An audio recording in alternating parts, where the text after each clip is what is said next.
today. This is going to be a recorded class that will be presented to other dental professionals who need to get their CE.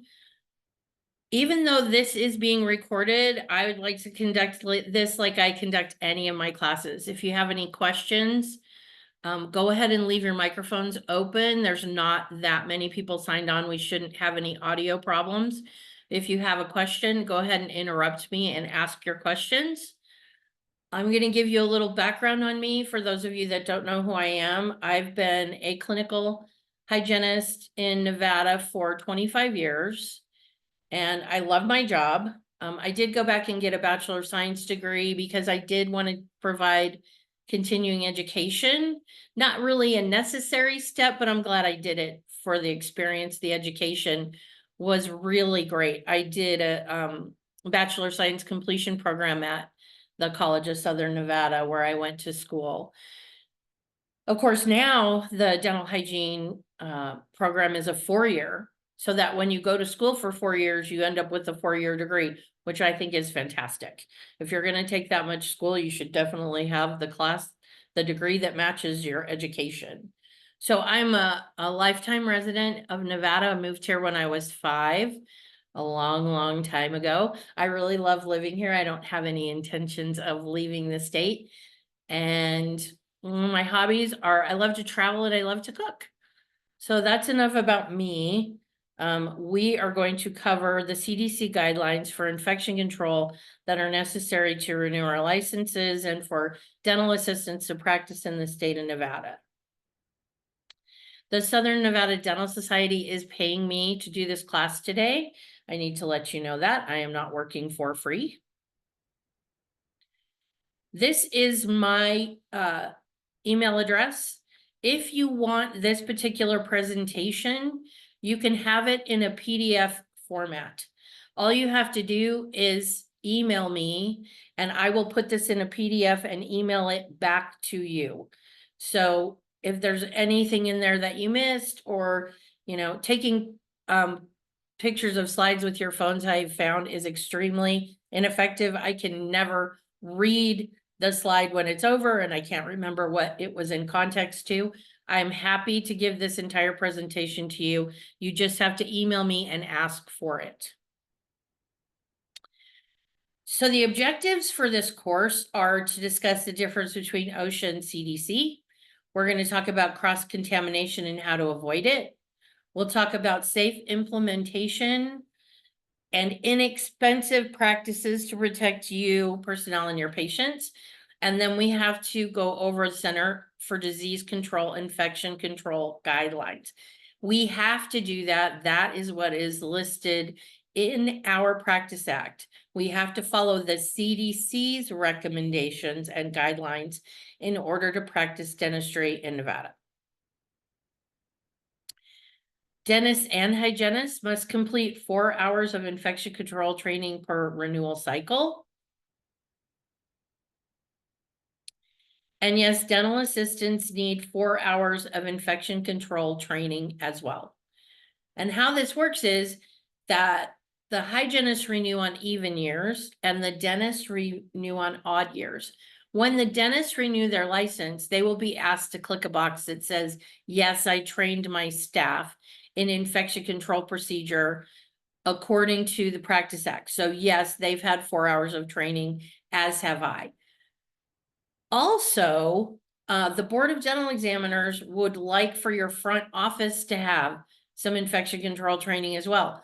It's not in the CDC guidelines. Of course, the newest guidelines they've added recommend that you give training to your first point of contact in the office, which is your front office. So it's kind of a recommendation of the CDC for your front office to have training as well. And I think it's good. I think it's a good idea. They're the ones that have the patient walk into the room and hand them the broken partial denture across the counter. They need to know what to do, right?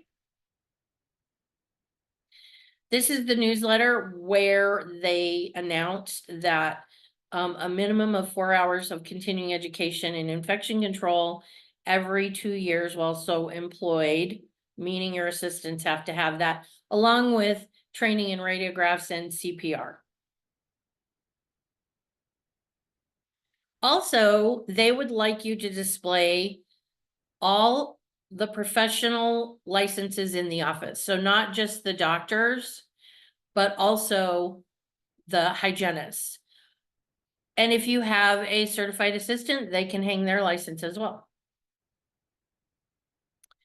So the Nevada State Board of Dental Examiners wants the entire office to be trained in infection control at least 4 hours every 2 years. And for all licensed practitioners, licenses to be hanging in the office, and for all of your paperwork to be in order. So I had never been in an office where there was an actual team that came in from the board and inspected the office. So an office that I just most recently worked in was purchased by a new doctor. And because of that, then the board has to come in and do an inspection. So it was great because it is a managed care office, so I had nothing to do with it. We have an infection control coordinator that works for the company that comes in and helps the lead assistant and the other supportive staff to get everything in order. So like all the paperwork, all the infection control, the medical kit, everything that has to be in order for the inspection. And it was great to watch. And also, it was really not intimidating at all. When I walked in to work, a hygienist that I know was actually going through all the paperwork in the office, through all the employee files and everything. So she's like, "Hey, Heather, how are you?" And we talked and everything. And then I went in the back to start work, and there was a dentist in the back, and he was going through the drawers and checking sterilization pouches and talking to the assistants and the doctors, and coming in and out of rooms and observing and also checking to make sure that things were done appropriately, and then asking procedures in the office. But it was very casual, and it wasn't really a big deal. I thought it would be scary. I know that the lead assistant, I thought he was going to have a heart attack before the thing was over. I said, "You need to relax. These are nice people. It's going to be okay." They really don't want you to die of a heart attack while they're doing the inspection on your office. So if there's anything they think that you need to improve, they give you a list, and then they give you time to correct. Or they just do course correction in the office if there's anything they see that they think, "Oh no, you have to be more careful about this, that, or the other thing." So it's not really a big deal. And honestly, the people that are taking my classes are not the people I'm worried about. They're the ones that are already following procedure. So you don't have anything to worry about unless you decide to buy a practice. And if you sell your practice, well, then the person that buys it has to worry about the inspection and all of that. So this is the CDC's website, and it's always kept current. They're always adding these new things to it. And of course, during the pandemic, it was COVID all day for 3 years, but that has changed. And now we're concerned about RSV. And so that's right there on their front page of their website. But another thing about the CDC's website, a lot of people don't know, is they have other information and they go into depth. So this explains that the people we're concerned about with RSV are infants and older people and people with compromised immune systems. So they have all kinds of information on RSV. They also have information on other topics. So like this bird flu thing that we're hearing about. There's check your alcohol use. There's the colorectal cancer. There's information on all different kinds of topics when it comes to health and disease and all of that. So if you ever want to look anything up, something you're concerned about, the CDC site is really great and it's fairly easy to navigate.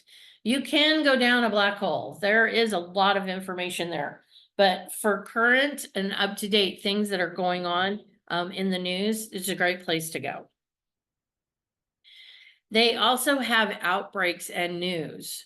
So say you're driving in the car and you hear salmonella. You're like, where is salmonella? I want to know where that is. You can look it up. So April 18th, salmonella infections linked to contaminated basil at Trader Joe's. So you can go to that and see which Trader Joe's, where, and what the deal is. Like, do I need to take things back to the store or throw them away? But there's other things here, like, counterfeit Botox. Who knew? Oh, goodness. And, cinnamon applesauce pouches. So there's other information on this site, which is great in case you're concerned about anything, going on, in our neck of the woods.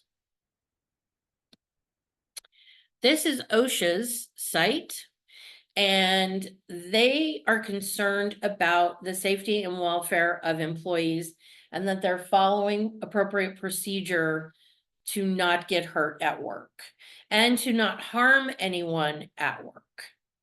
The interesting thing about OSHA, although they can come into your office and shut you down, if they think that you're putting people in harm's way, they don't actually have a dental page. This is their dental page, which says there are currently no specific OSHA standards for dentistry.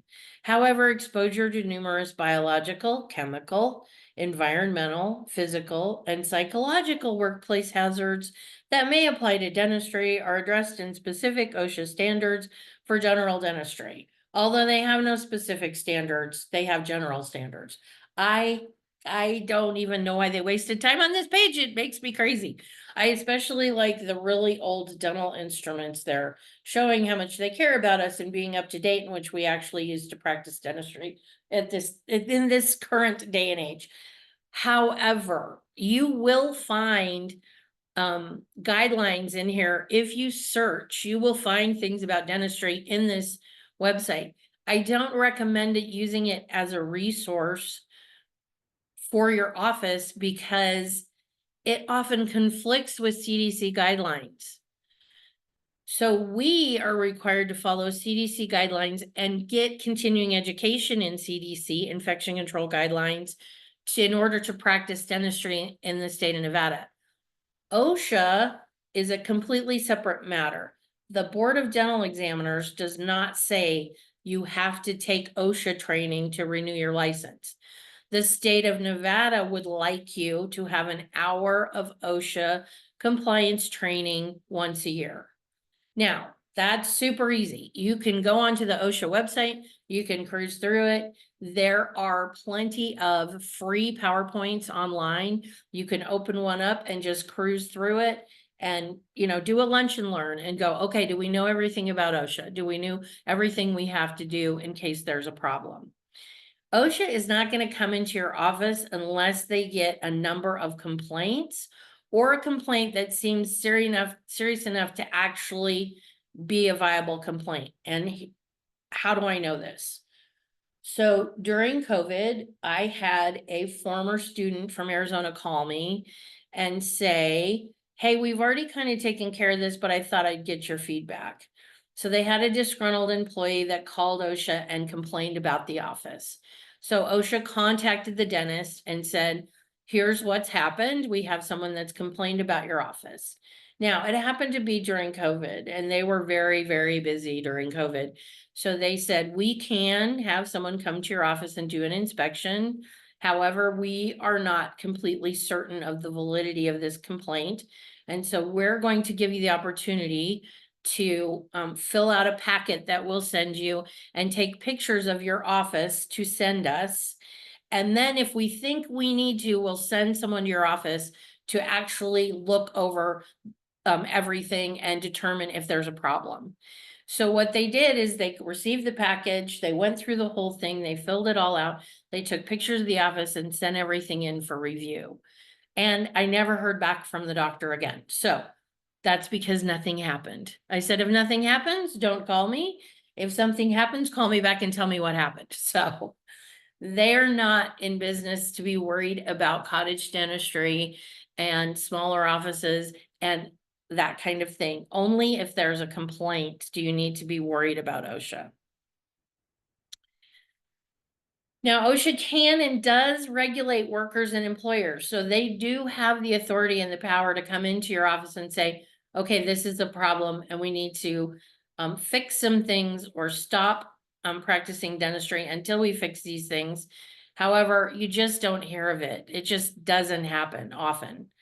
The CDC makes recommendations and writes guidelines. They don't have the authority to come into your office and do anything in regards to infection control or anything like that. Okay. Were there any questions at all about that particular topic? Right on. So this, the MMWR from 2003, is still considered the main document that you would consult if you were looking for information about how to practice safe dentistry in a dental setting. So they did say they were going to update these guidelines, and I thought that meant they would produce a new document. But of course, they didn't do that because that would have been very easy. No, what they did was they produced this document, which is recommendations from the guidelines of 2003. Okay, so in here, you'll see recommendations like in the first book, they said, you can use barriers, but you don't have to. In this one, they strongly recommend that you do. They talk about first point of contact, things like that. It's kind of a summary of the other document with a few added new things like cough etiquette and things like that. But they did not rewrite it. They just gave you something new to read, which I think is kind of ridiculous. I would have preferred a whole new document. They also give this one. Here's another new document for you to read. Infection prevention practices in dental settings, basic expectations for safe care. More information that may or may not be different from the 2003 document. So here's something else that you can read. Again, I think just putting this all in one place would have been more efficient and made a lot more sense. And then they give you a checklist. So here's another document that you can look at. And you can go through and you can check everything off in your office to make sure that you're doing everything appropriately. Again, in one place would have been fabulous. Please do not kill a tree for any of these documents. I know people like to read print still, but oh my goodness, there's a lot of pages. And a lot of the pages are just reference pages.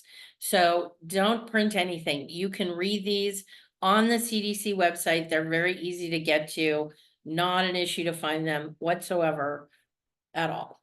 And then there's also an app for that. So you can do the CDC dental check. You can go through the checklist on your phone and check off everything that you're doing right in the office. So great tools, but I think it could have been organized a little more efficiently than this. Having to consult 4 different documents to figure out if you're doing the right thing in your office is, I think, really counterproductive. But that's my opinion, so. If you want to know anything about dentistry and infection control, OSAP is where you go. They are all dental, infection control, asepsis, prevention, all day long. It's just dentistry. It's a great website. It has tons of information. You can be a member. They have education and training. There's different courses that they give. You can do them online or you can go live.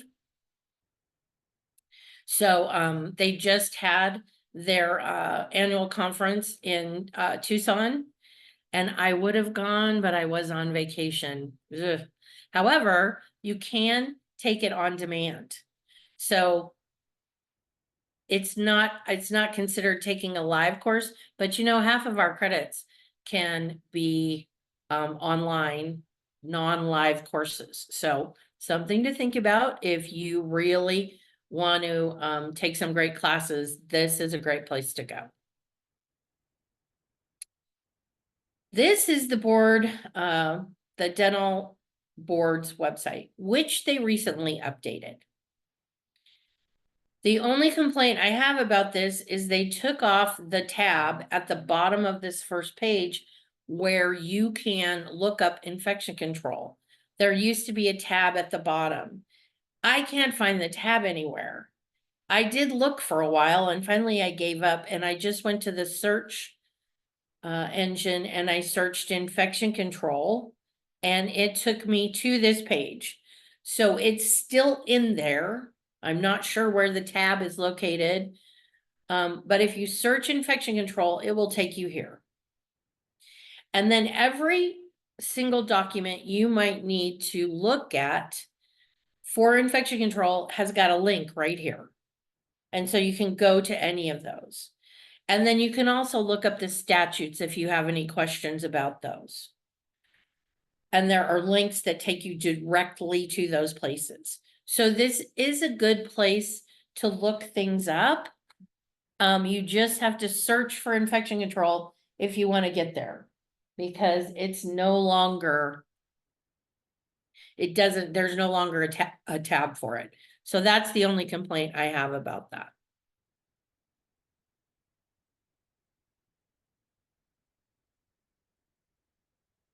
If, the CDC says they would like you to have an infection control coordinator. And that's a point person in case you do have someone come in to do an inspection in your office or look at anything. Please don't make that person the hygienist that works part-time in your office. Please make it someone that works there every day. And they'll know where all of the records are and the SDS notebooks and that kind of thing, where all the records are kept. And if there's going to be a problem in your office at all, it will be with paperwork. It's the most difficult thing to keep track of. And basically what the rules say is that you have to keep your employee files forever. I'm not sure why, maybe in case there's a problem in that person's future and they have to go back in time. I can't figure out what that would be, but you need to keep them forever, and you can keep them electronically. So you can scan in training certificates and anything in regards to your employees, you can scan into a file. So you will have an infection control coordinator in your office, but obviously this takes the whole office to make it happen. So the front office can help manage employee records, training, that kind of thing. The back office is going to maintain SDS and supply management, and also make sure that all the proper protocol takes place in sterilization and PPE and all of that. And then, of course, the whole office is going to participate in training and updates.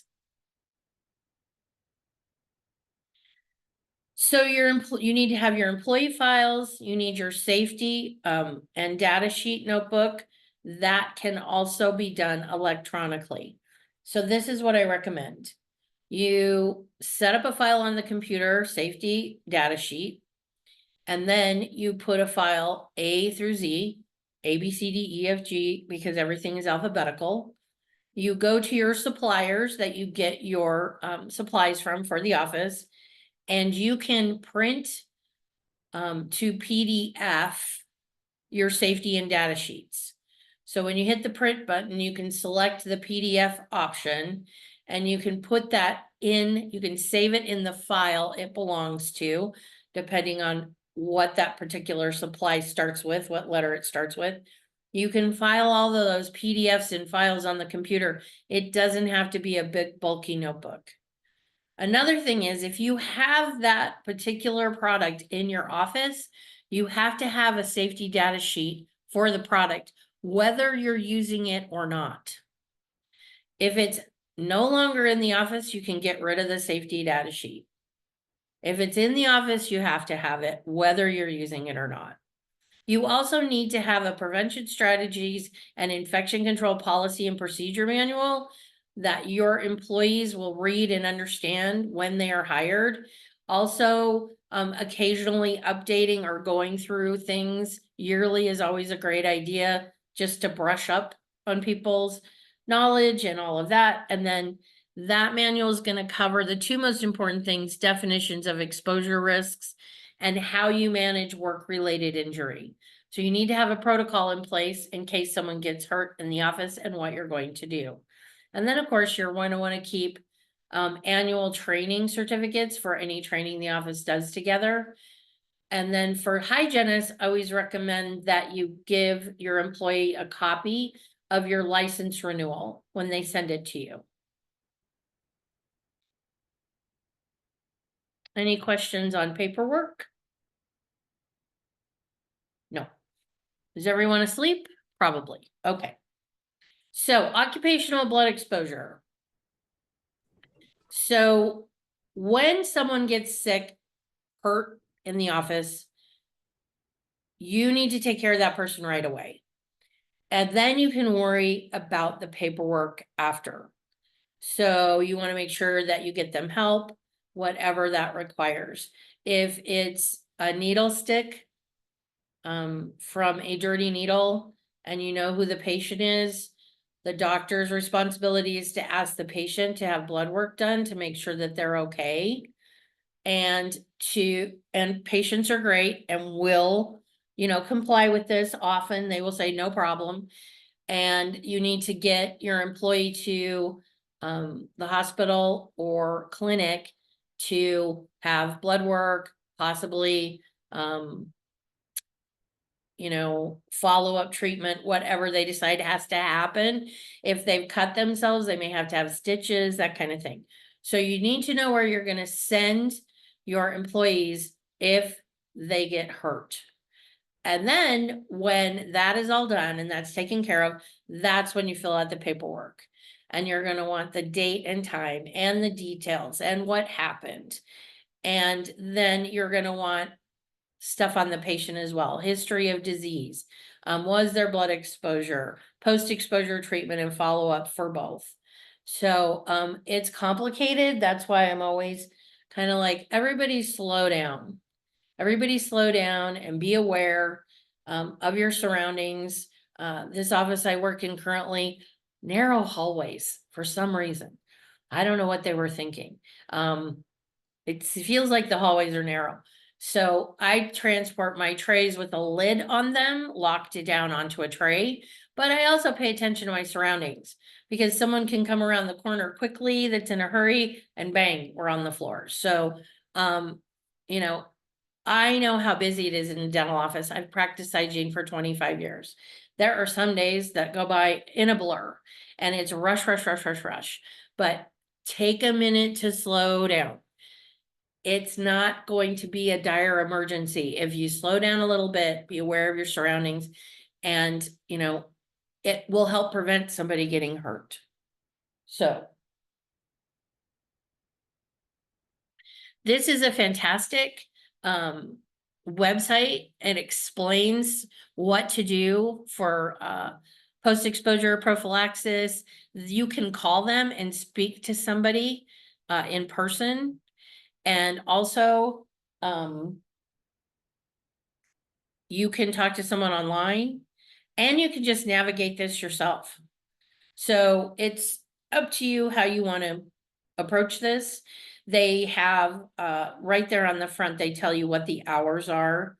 So 9 a.m. to 8 p.m. Eastern time, Monday through Friday, and on weekends and holidays. So there's an actual number you can call. I just think this is a great resource. You can look things up, and it has a lot of great information on it. And one thing I like about this website is it's very easy to navigate. Sometimes it's very difficult to navigate a website. You're going through it and you're like, who designed this? It makes no sense to me. This is very clear and concise and easy to navigate. And you don't even have to do that. You can speak to someone in person. Of course, reducing risk is the best way. And I'm hearing a lot of stuff now about recapping and that kind of thing. And I actually was in a practice working and saw a practitioner recap a needle holding the cap. And I let them finish because I didn't want to startle them and watch them stick themselves with a needle. And I pulled them aside and I said, don't ever do that again. That is so dangerous. So I love these little protector cards. I think they're great. They're cheap, they're biodegradable. What can you say in dentistry? Nothing in dentistry is cheap or biodegradable, so I think they're great. But sweep technique is perfectly fine. You can use, mechanical recappers if you want to. That's up to you. And of course, utilize your sharps containers.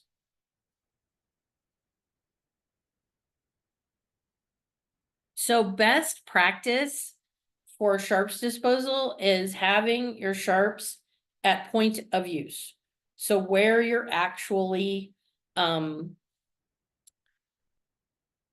giving your injections is the best place to have your sharps container. It has to be in clear view. You can't have it stuck under a cupboard. You've got to be able to see where you're actually putting the sharps. And it should be anchored to the wall. So there are actually holders that can be bolted to the wall. And this particular sharps that's in this picture here slides right into that holder and locks in place. They're great. It's super easy, convenient, and you're never walking through the office with a needle on a tray. Of course, when you're transporting instruments and sharps, it's best to have a closed container or have a lid on your tray so that if you did get bumped into, there wouldn't be a disaster. And so best practice is to have it in the room. You don't have to, but that's what they recommend. There's 3 different disposal methods. There's pickup and there's mail away and there's trash. So in the state of Nevada, you can use this system and you can put this in the trash. So there is a fill line. When you get this, you open it and fill it with water. And then the sharps go into this container. You can also put carpules in this container. So I've been practicing for years. I've been putting sharps and carpules in the sharps container for years. And there's always people going back and forth about that. So it is my belief that a carpule is a biohazard. We use aspirating syringes. We aspirate body fluid into the syringe to make sure that there's no blood. And sometimes we do have blood.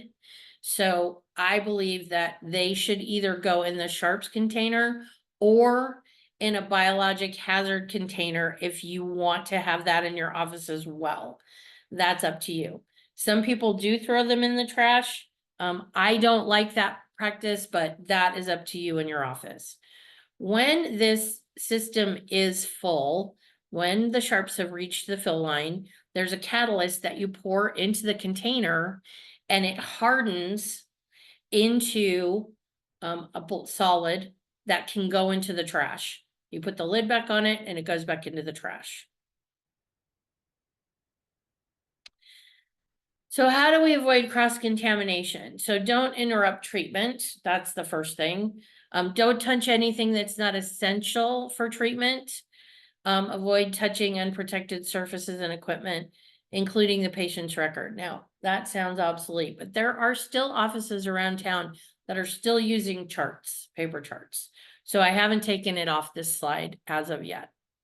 And by don't interrupt treatment, good luck with that. I have been working on that for 25 years, having absolutely everything that I need in front of me on the tray, ready to go, and not forget anything. Wow, I still have a hard time with this. And so if you have to get up and leave the room, or you have to get something out of a drawer, you're going to have to deglove and use hand sanitizer or wash your hands and then go do what you've got to do. Your pinky is not magic. It does not stay clean when all of your other fingers are dirty. So hooking that pinky around a drawer handle and scooping out what you need with it is not actually accepted practice. So you got to take the gloves off and then go get what you need. Now, you can walk through the office with gloves on if you're holding a denture, a partial, a night guard. An impression, obviously, you'll need to have gloves on for that. Otherwise, you should not be walking through the office with gloves on. So how do we do this?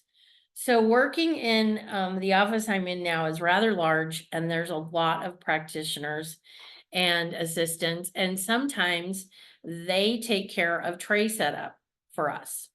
So the recommendation that we followed that seems to work is we take pictures of setups and we leave it in sterilization for assistants. So we laminate them and we have them on just tacked up on cupboards. And so they know, what do you need for this? What do you need for that? Check radiographs before treatment to see what adjuncts you'll need. So you look at the radiographs, oh, look, I'm gonna need a bridge starter. They have a bridge. And then make sure you have all the instruments you need before you start. I'm sure a lot of you have cassettes or setups that you use consistently for every single procedure. Even in hygiene, we have basic setups, we have scaling and replaning setups, we have implant setups. So this really does help make sure that you're not going through as many gloves. I mean, I go through so many gloves when I'm practicing, it's ridiculous. So I'm always trying to be more efficient, but also be aware of how much it costs us to practice dentistry every day because it is so expensive. Okay. I'm going to go through vaccinations and then I will give you a short break. So these are vaccinations that are recommended for dental health care professionals, not medical, just dental. Hep B, MMR, tetanus, diphtheria, pertussis, influenza, varicella zoster, baseline TB test, and then documentation for employees refusing vaccinations. We can't make people get their vaccines. We can highly recommend it, and most doctors pay for it. But we can't make a person have it. If they decide they don't want that, they have to document it, and there has to be a copy of that in their employee file. The two most common have been on the market for years, Endurex and Recombavax. In 2017, they came out with Dynavax, which is a 2-dose vaccine, which can be used in adults 18 and over, which is great for children that didn't have hepatitis vaccine as children, and they're off to college. It's always recommended that they have a Hep B vaccine, and you can get that done easily in the summer because it's 2 shots 30 days apart. So it works out great. What the protocol for hepatitis vaccine is, you have the vaccination done and then you have your titer tested. So after you have your titer tested and it's positive, you're covered for Hep B and you're done with the vaccination. There is no booster for hepatitis B. If you have your titer tested and you're negative, you have the series done a second time. Then you have your titer tested, and if it's positive, you're covered for hepatitis B. And if it's negative, you are what's called a zero converter or a non-responder. And you may or may not be covered for hepatitis. We don't know. So I have heard a lot of different stories around this. You keep having the injections until you respond. No, that is incorrect. Twice and you're done. You take a titer later on and it's negative, so you're no longer covered for hepatitis. So you get a booster. No, that is incorrect. When you have your positive response, when you have your positive titer, that is proof that you are covered for Hep B and you are finished. There is no booster. I don't know where this came from, but that doesn't exist. So there's no need to test your titer after you've already been covered, because my titer tests negative now. Someone said, well, you have to test your titer. And I was like, okay. So they said, well, it's negative. I said, well, it wasn't negative after I had my injections. Well, you need a booster. Well, that's fantastic, but there isn't such a thing. So you do not have that. That doesn't exist. Measles, mumps, rubella. Not all children receive this vaccination. because of parent consent. So some people don't believe in using vaccinations and actually believe they can be harmful. So there will be people that haven't had this vaccine. It has been tested by the American Medical Association vigorously, and it does not cause autism, which was the initial belief. Some people still don't give this, so you may run into that. I don't know how you would, but we do have clusters of measles around the United States occasionally because we have non-vaccinated children. So for children, first dose given at 12 to 15 months, second dose 4 to 6 years. Adults get 2 doses separated by 28 days. They also include varicella zoster, which protects against chicken pox. That can be given to children 12 months to 12 years. Tdap. So listen carefully. If you had your Tdap vaccination before 1999, you have to get a new Tdap. They changed the vaccine in 99. How do I know this? I went to get a pneumonia shot and they asked me if I'd had vaccinations in any other states. And I said no. And they said, okay, you are out of date and you need a 99 Tdap. And I said, no, I had Tdap when I went to dental hygiene school in 1997. And they said, yeah, in 99, they changed it. So you need the new one. The pertussis was changed because it mutated. So, and also you need to update your tetanus every 10 years. And a lot of people never do this and they ended up getting tetanus if they get hurt or cut themselves. So I recommend that you go get a tetanus shot. It's not a big deal. Stay up to date. Flu shot is recommended every year. It's an inactive virus. If you get the flu after you have a flu shot, it's because you were exposed to someone with the flu.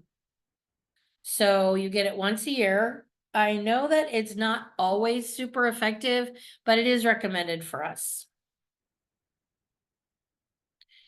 Varicella zoster is to prevent chickenpox. And we want to prevent chickenpox because we don't want to get shingles later in life.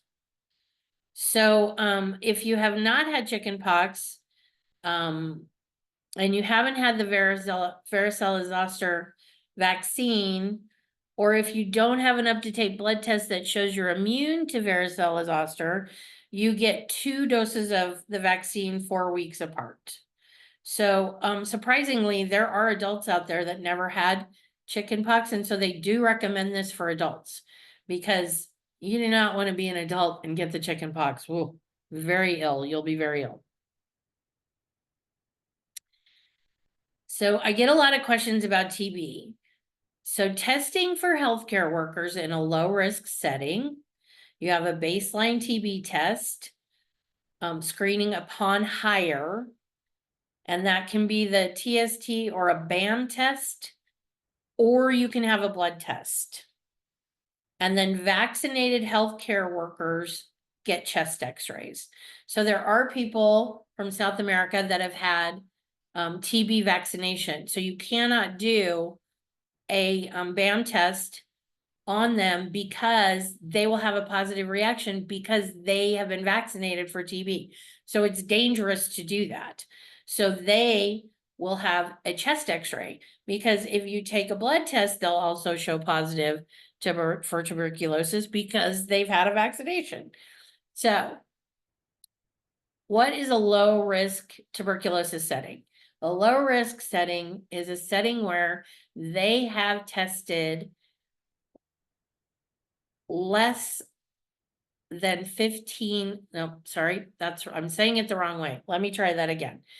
A high risk setting is a hospital setting where they have treated 15 or more TB cases in a year.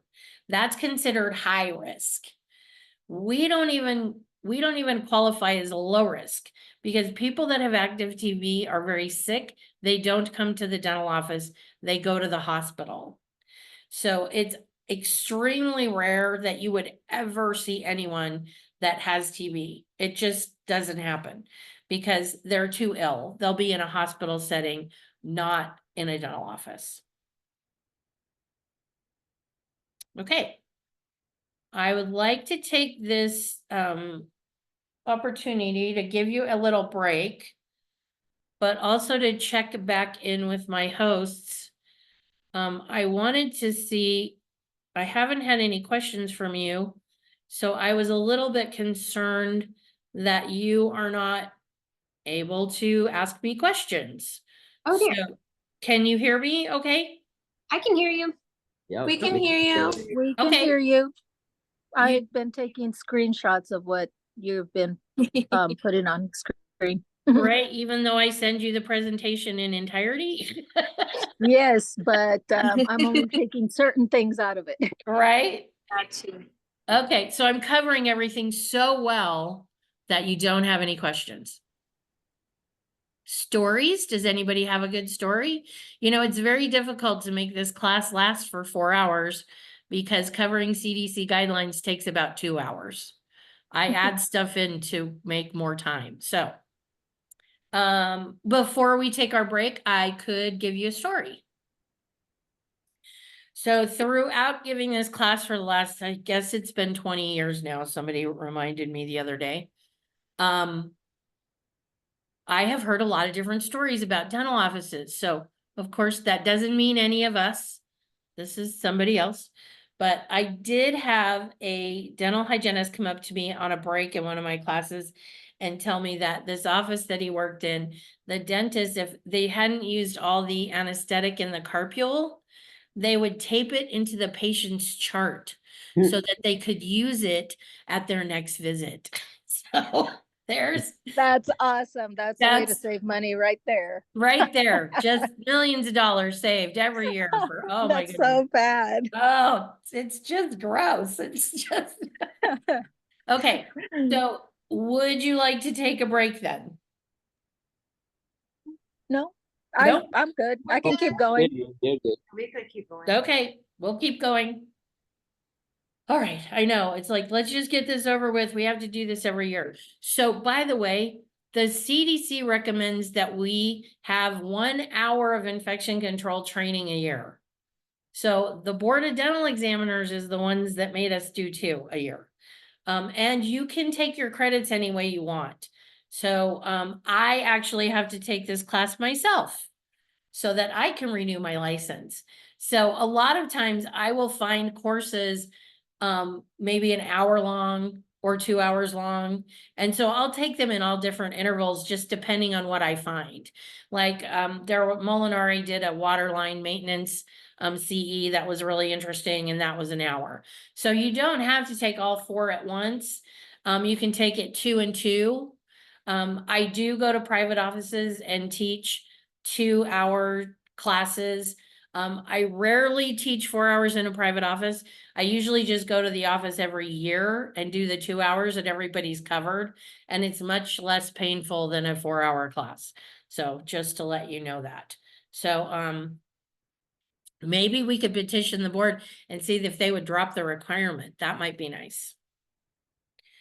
So hand hygiene, first line of defense, the largest organ on the body, protects us from all kinds of horrible things. So when I decided to get my Bachelor of Science degree, I had to do a capstone project in order to graduate. And I was very involved with my Hygienist Association. And so when the board was coming out with this recommendation of having people take infection control, I was, heard about it right away. And I thought this would be a great capstone project. Because I want to be a presenter, I can justify a presentation on infection control based on our state regulations. And then of course, a lot of research and all of that. And so it was a 2-step process. So I had to justify why giving this presentation was necessary. And then I had to put it together, and then I actually had to present it, and I had to give everyone critiques so that they could critique my presentation, and then I had to write another paper and hand that all in. So that's how I started teaching infection control. I never intended for this to be my most popular class. I think it's boring as can be. But there is a lot of scary literature out there. So while I was doing all the research for my initial paper, a lot of it was on hand hygiene. So the biggest offenders are generally healthcare workers in hospital settings, because there's a lot of different factors. One, which was kind of scary to me, lack of sinks in rooms. And it wasn't an automatic 20 years ago that there was hand sanitizer in every room in a hospital. It just didn't happen. Now, of course, standard of care is there's hand sanitizer everywhere throughout the hospital for caregivers and for patients and people visiting people in the hospital. So that's our new standard of care, but it wasn't 20 years ago. So the first thing was there's no place to wash your hands. Secondly, healthcare workers reported they felt that it was in breaking relationship with the patient when you take off the gloves and then you leave and you have to wash your hands and you have to come back in and that kind of thing. Me as a patient, I want to see my healthcare practitioner practicing hand hygiene. That's me. I don't care about the relationship as much as I care about not getting a hospital acquired infection. So I read all kinds of crazy stuff. One of with the biggest impact for me was done in Canada. So in order to do a study in hand hygiene in a hospital setting, well, I'm gonna go over this slide first, then I'm gonna go over the study. So we know that poor hand hygiene is responsible for healthcare associated infections. So yes, we do want to use antibacterial soap in the dental office. We don't want to top off soap containers. We want to rinse them out and refill them or throw them away and start over. Unbroken skin obviously is the best way to stay healthy, but if you like to cook or do anything with your hands, especially the older you get, the thinner your skin gets and the more difficult it is to keep your skin intact. Do the best you can do. Petroleum-based lotions are used at end of day, not while you're practicing, because the petroleum breaks down the gloves. So no Vaseline, no petroleum-based hand lotions. There are hand lotions out there for healthcare practitioners that don't have petroleum in them. One off the top of my head is Glove and Care. That one's very good.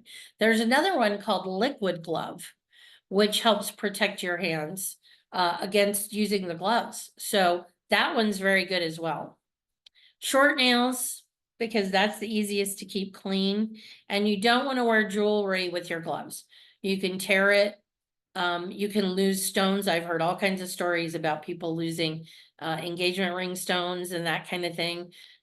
So we don't recommend that. Obviously, a plain band is not going to cause a problem. So if you are, really wanting to wear your wedding ring, that's completely fine. That won't do anything. So with hand hygiene protocol, healthcare facilities start hand washing observation studies, but you can't tell people what you're doing. You have to lie to them, because if you tell them, we're going to watch how you wash your hands, everybody's going to wash their hands. So it's not going to be in real time or what is actually happening in the environment.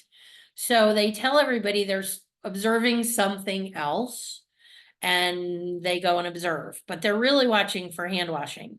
And so they were watching, this study was done in Canada, and they were watching nurse practitioners. And if they were, nurse anesthetists. So they were watching to see if they were washing their hands. So what they found was nobody's washing their hands. They didn't wash their hands when they came into work. They didn't wash their hands when they left to go to lunch.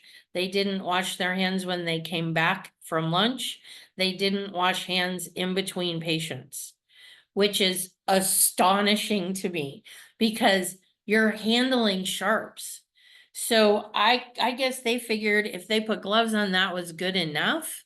But we know that's not true because after they do these observation studies, then they put in hand washing and disinfection protocol and they do observation to make sure people are doing it. And what they found that hospital acquired infections drop by 90% once they put a hand washing protocol in place. That's insane.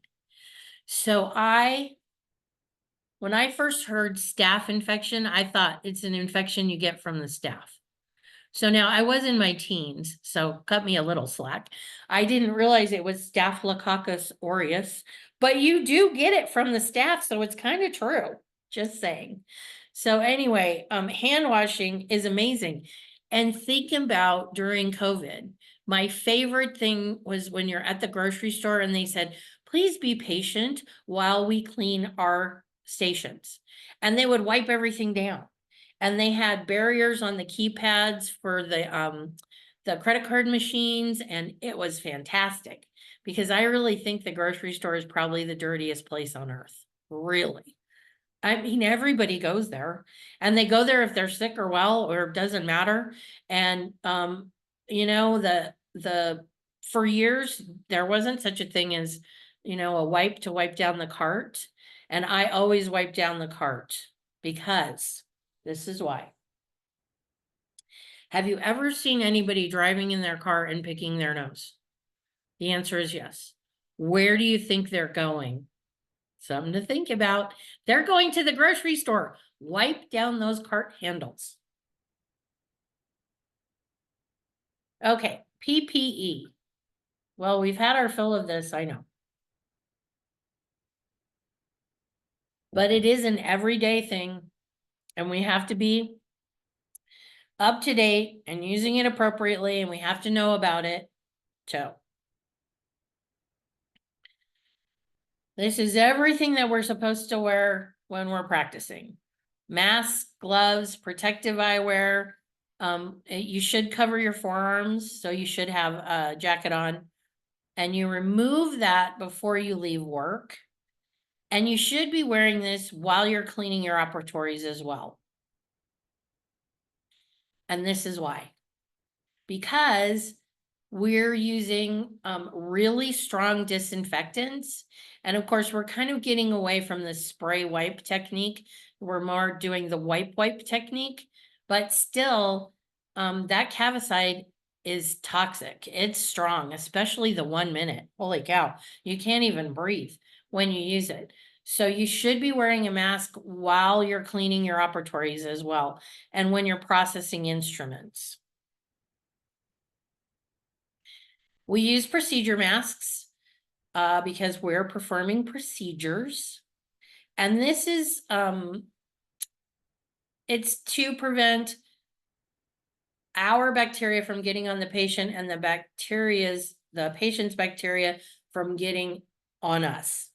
That's what that is. That is a physical barrier to help protect us from contaminants. So mask testing isn't necessary to make and sell masks. It is recommended. And that's because we want to buy a mask that we know is blocking everything that could be potentially harmful to us. So if you look at level 1, level 2, and level 3, there's not a lot of difference between what the masks do until you get to fluid resistance. So fluid resistance testing is done because of arterial blood spray. And I realize we don't have that in the dental office, hopefully. They do in hospitals. When you're cutting people open, there is a great opportunity for blood spatter and all of that. So when they do fluid resistance, they use synthetic blood, force it through the mask, and then test how successful it is blocking that. The reason it applies to dentistry is because we use aerosols. We use aerosol producing equipment. We use Cavitrons and high-speed handpieces, and we don't always have high evacuation suction available in those settings. A lot of hygienists still use low evacuation. And so whether or not your mask is fluid resistant is very important to us. So 1 and 2 are out. Level 3 is it. So it is highly recommended that we use a level 3 mask in the dental office just all the time. It makes it easier because a level 1 mask is just strictly for an exam. And a level 2 is moderate, but you can't turn on a high speed and you can't turn on a Cavitron with those mask levels on. So a level 3 is what you want to wear. Another thing is a level 3 mask will block COVID virus. The particulate size is too large to go through a level 3 mask. It bounces off. So you're better protected against contaminants like COVID or RSV or colds, flus, all of that. However, a mask is only good for about an hour. So you have to change masks during lengthy procedures. So if you're doing a scaling and replaning, if you're doing crown and bridge prep, if it's a long procedure, you want to switch that mask after an hour. Your gloves too. So it's a great opportunity to stop, ask the patient if they need a break, and switch out your protective equipment so you're still covered. So when you see these patients coming in and they're still using masks, that's completely fine. I don't have a problem if somebody wants to wear a mask. However, if it's dirty, you know it's too old to be of any use. And double masking isn't going to help either. It just blocks oxygen and it's wasting masks. So all you need is one mask and you need to use it for an hour and then you're done and you get another mask. So it's a good thing to tell your patients about that are choosing to wear masks. Now, if they're going to wear an N95 or a respirator, those masks are good for a longer amount of time. But in dentistry, the problem with that is that if you're going to wear an N95 and it's good for 8 hours, you have to cover it up while you're treating patients so that the mask doesn't become soiled. So that's when maybe a level 1 mask would be appropriate to block physical contaminant that would make the mask dirty. But it's not really necessary unless you need it to feel safer. It's not necessary. A level 3 will work if you wear it appropriately. So how do you wear it? The aluminum nose piece is at the top. You mold that over your nose.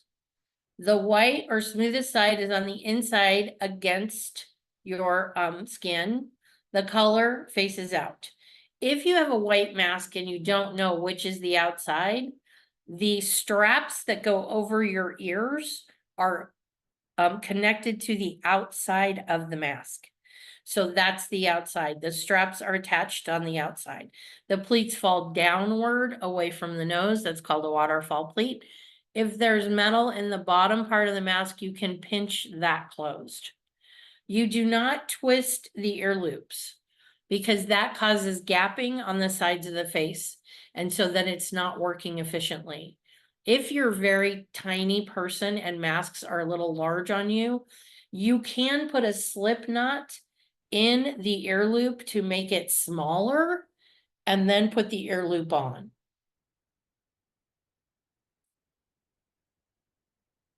So this is how not to wear a mask. So this came out during COVID. This was crazy. So the escape hatch. So obviously, if you cut a hole in the front of the mask, it's no longer effective. You can take it off now. And we shouldn't be hanging it off of our ear. So I know with the escape hatch, when we first started wearing masks during COVID, there were a lot of people that had no experience with wearing a mask. And so there was someone who was on a talk show saying, oh, well, I couldn't breathe with the mask on, but I cut a hole in the front of it and then I was totally fine. Yeah, that's That's not it. That's not it.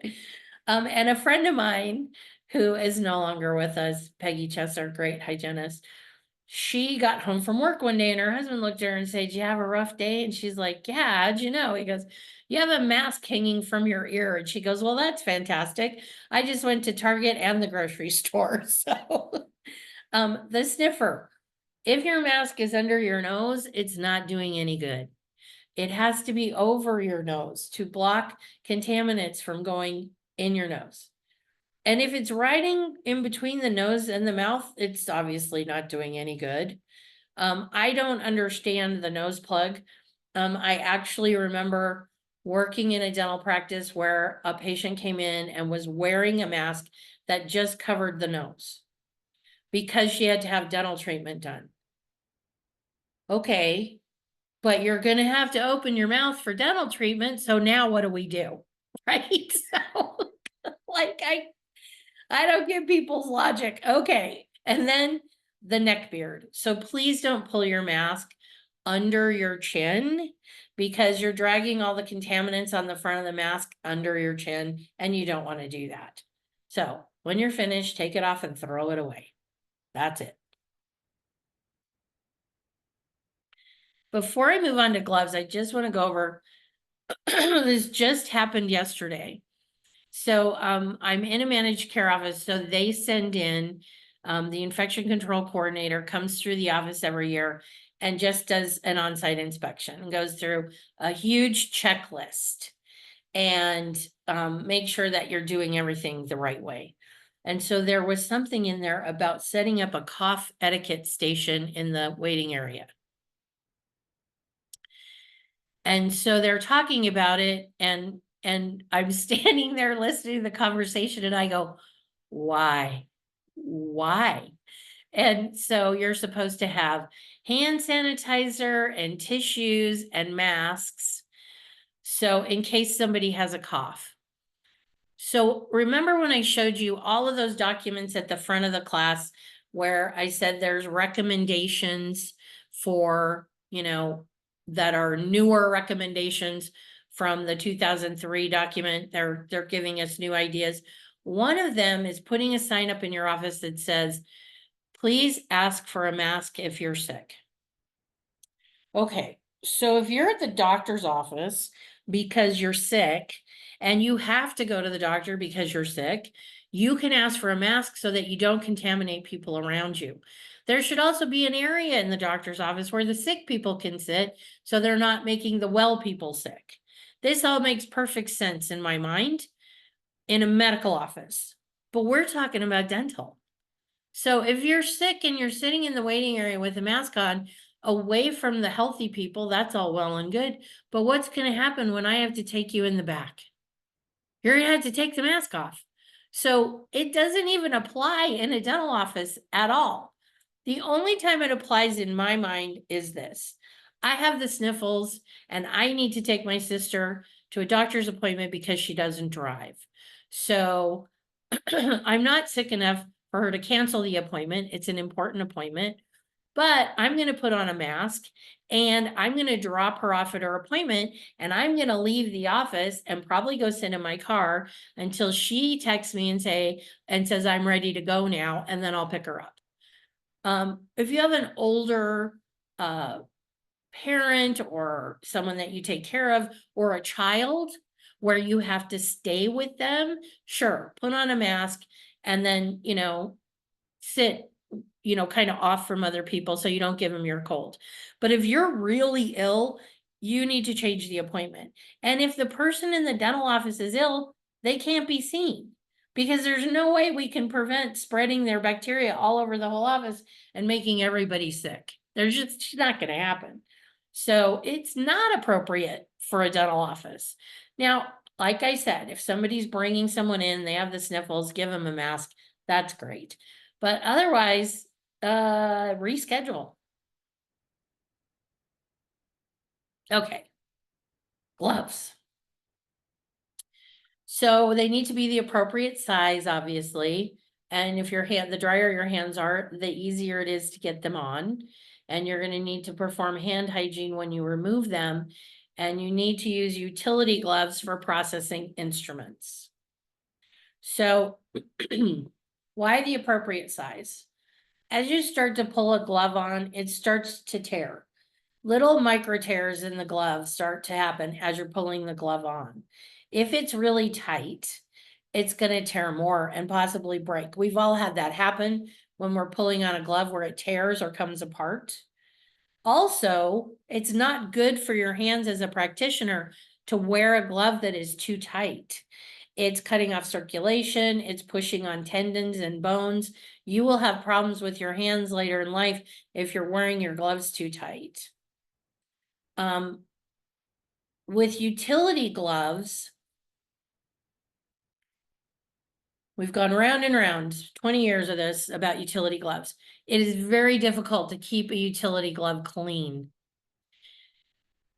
because you're putting your hands in and out of them throughout the day. And so I don't recommend utility gloves for cleaning operatories. I think that utility gloves belong in sterilization. And the problem with that is you have to follow a protocol to make sure you're using them appropriately. So what you do, you get all the sharps out of your operatory, and then you clean your operatory with treatment gloves.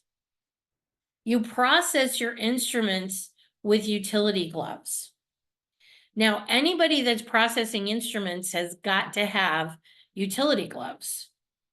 The problem being, you have to figure out how long those gloves are actually good for. And I've been trying and it's not out there. So my recommendation is that you talk with your supplier and you have them find out how many sterilizations those gloves can go through before you have to throw them away.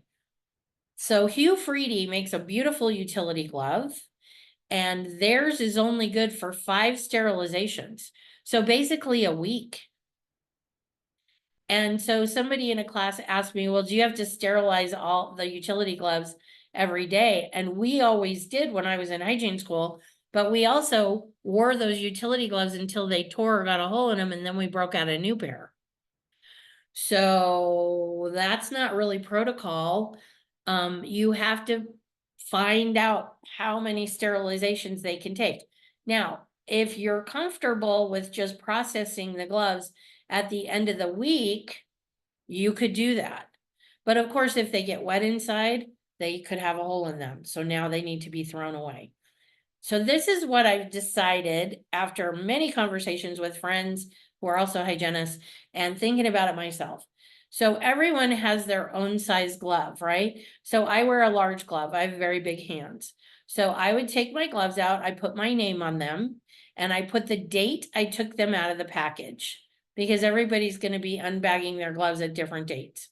So then I know from that date forward, I only have so many sterilizations before I have to throw them away and get a new pair. Because they're expensive and because they're your gloves that nobody else is going to wear, I think it's appropriate to sterilize them maybe every 3 days or 4 days. Like I work 4 days a week, so I'd bag my gloves and have them sterilize them, over like the next day. And then I would have clean gloves for processing instruments the next day. So that's the protocol that I follow for utility gloves. Now I happen to work in an office where I don't process instruments. So I don't have to do this, but this is what I would do for myself. And then the people at work, they have to use utility gloves to process instruments.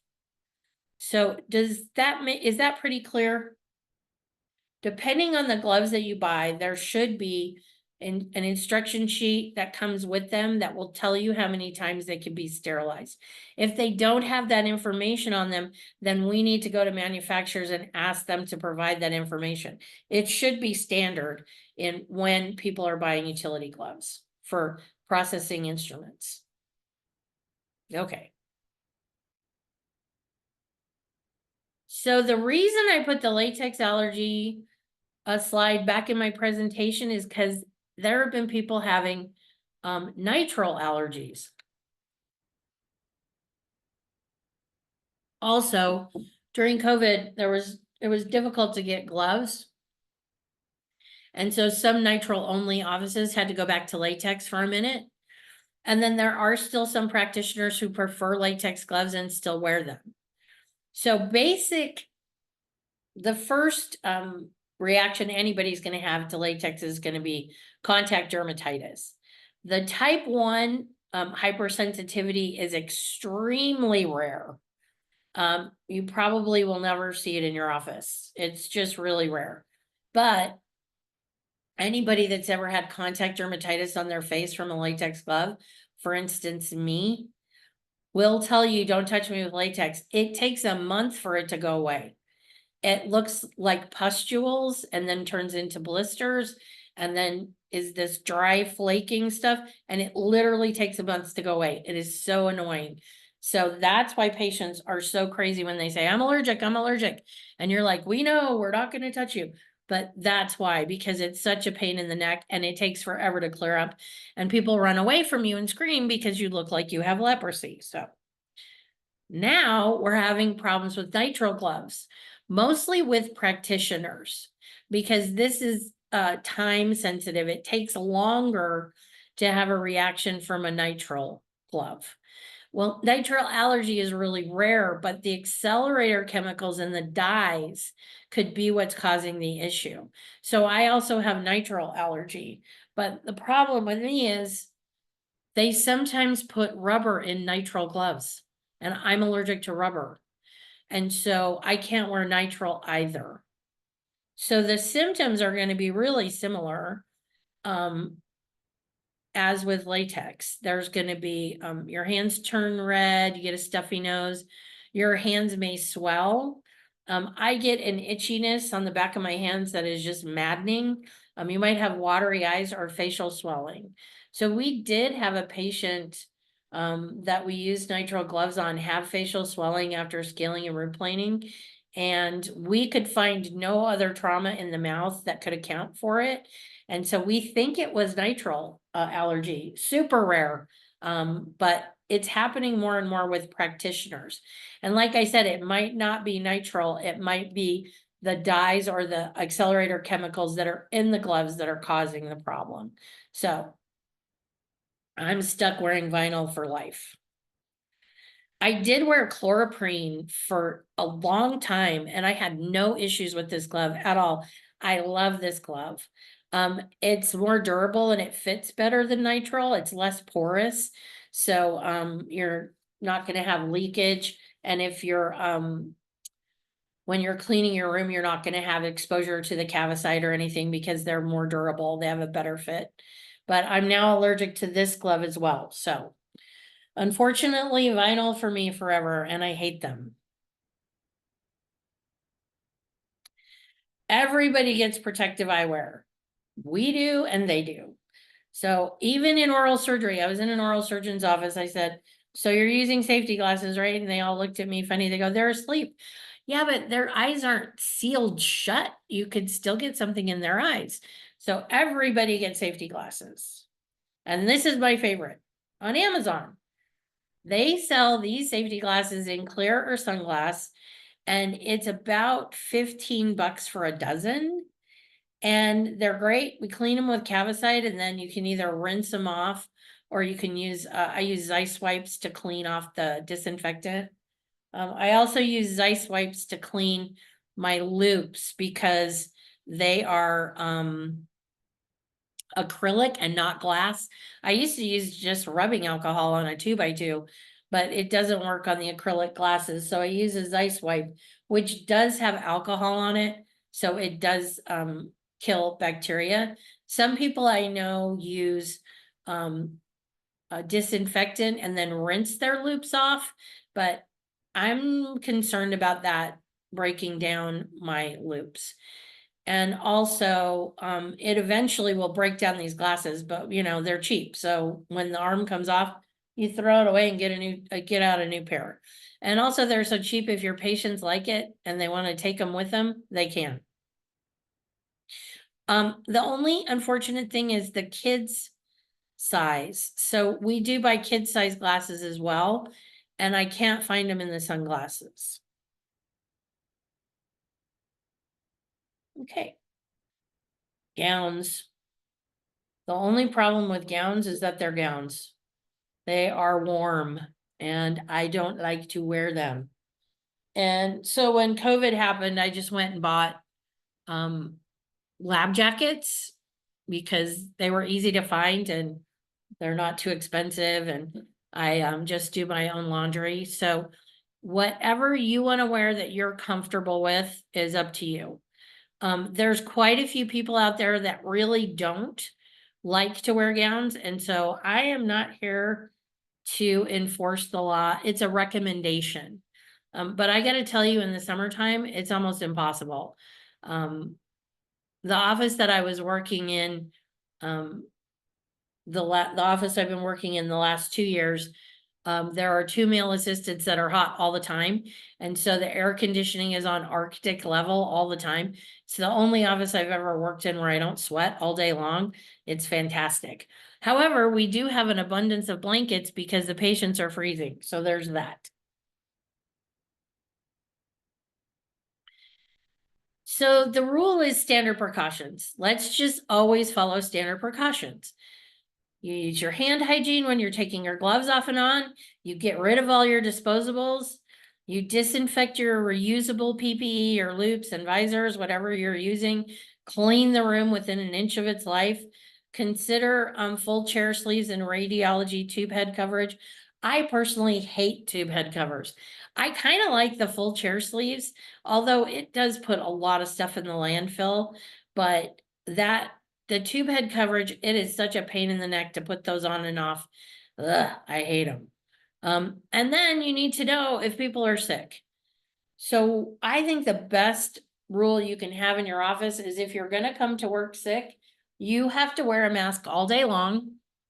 You have to change them between patients or in an hour, whichever comes first. And you cannot eat your lunch in the office. You have to leave for lunch because you have to take your mask off to eat lunch, and we don't want you in the office if you're sick. So please don't come to work sick. We will talk about you badly because we are having to do your work as well as ours. However, we will be so grateful that you didn't get us sick. When you come back, we'll be nice to you. Please stay home if you're sick and get better. I think the biggest problem with working when you're ill is that you are not being safe. You feel too miserable to be safe. All you can think about is, when can I get out of here and get into bed? So it really is better to stay home if you're ill and reschedule ill patients, because we're just going to be spreading that all over the entire office and make people sick as a dog. I had a terrible cold for a week because a patient brought her child with her who was sick, who did not have a mask on, and coughed the whole time I cleaned the woman's teeth. So, please reschedule ill patients. And of course, keep hand sanitizers for everybody. And then wipe down common areas in your office during flu season, which is all the time now. So I recommend in larger offices, if you have a large team, you make teams of 2. One starts at the back door, one starts at the front door.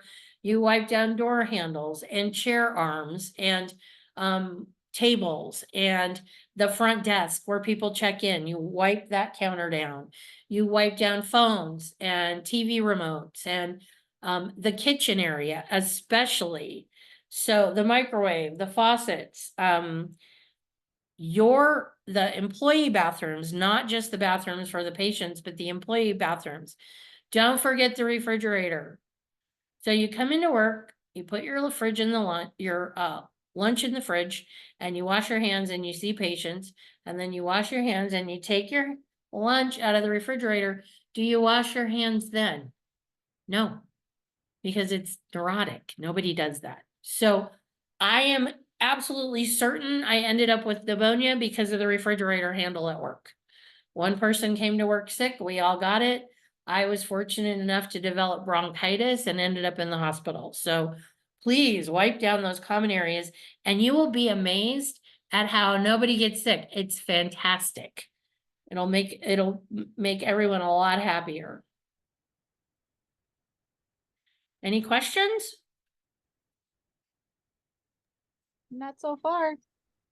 So I would like a 5-minute break because I need to fill up my water. This talking is very thirsty business. So, I have 11:36 on my phone. If we could just come back at 11:41 or sooner, I'm just gonna fill up my water. I'm right here in my kitchen anyway. I'm real close. But you guys go ahead and take a break and we'll start up in 5 minutes. Awesome. Sounds good. Thank you. No problem.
Okay.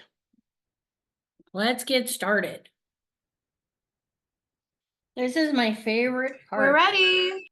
You're ready? Stuart's so excited, right? I'm always excited to learn. Well, I every time I take a class, I learn something. I think, oh, when I do sterilization, when I take CEs in infection control, I still learn stuff. I still, hear good tips and things like that. So it's not so terrible. Anyway, No, so it's not terrible at all. no. There's a lot of good information. But I also prefer live classes to taking non-live. Even if it's a webinar, I prefer it to reading a class. Like I need to catch up on some credits. And of course, what did I leave till the last minute? Infection control.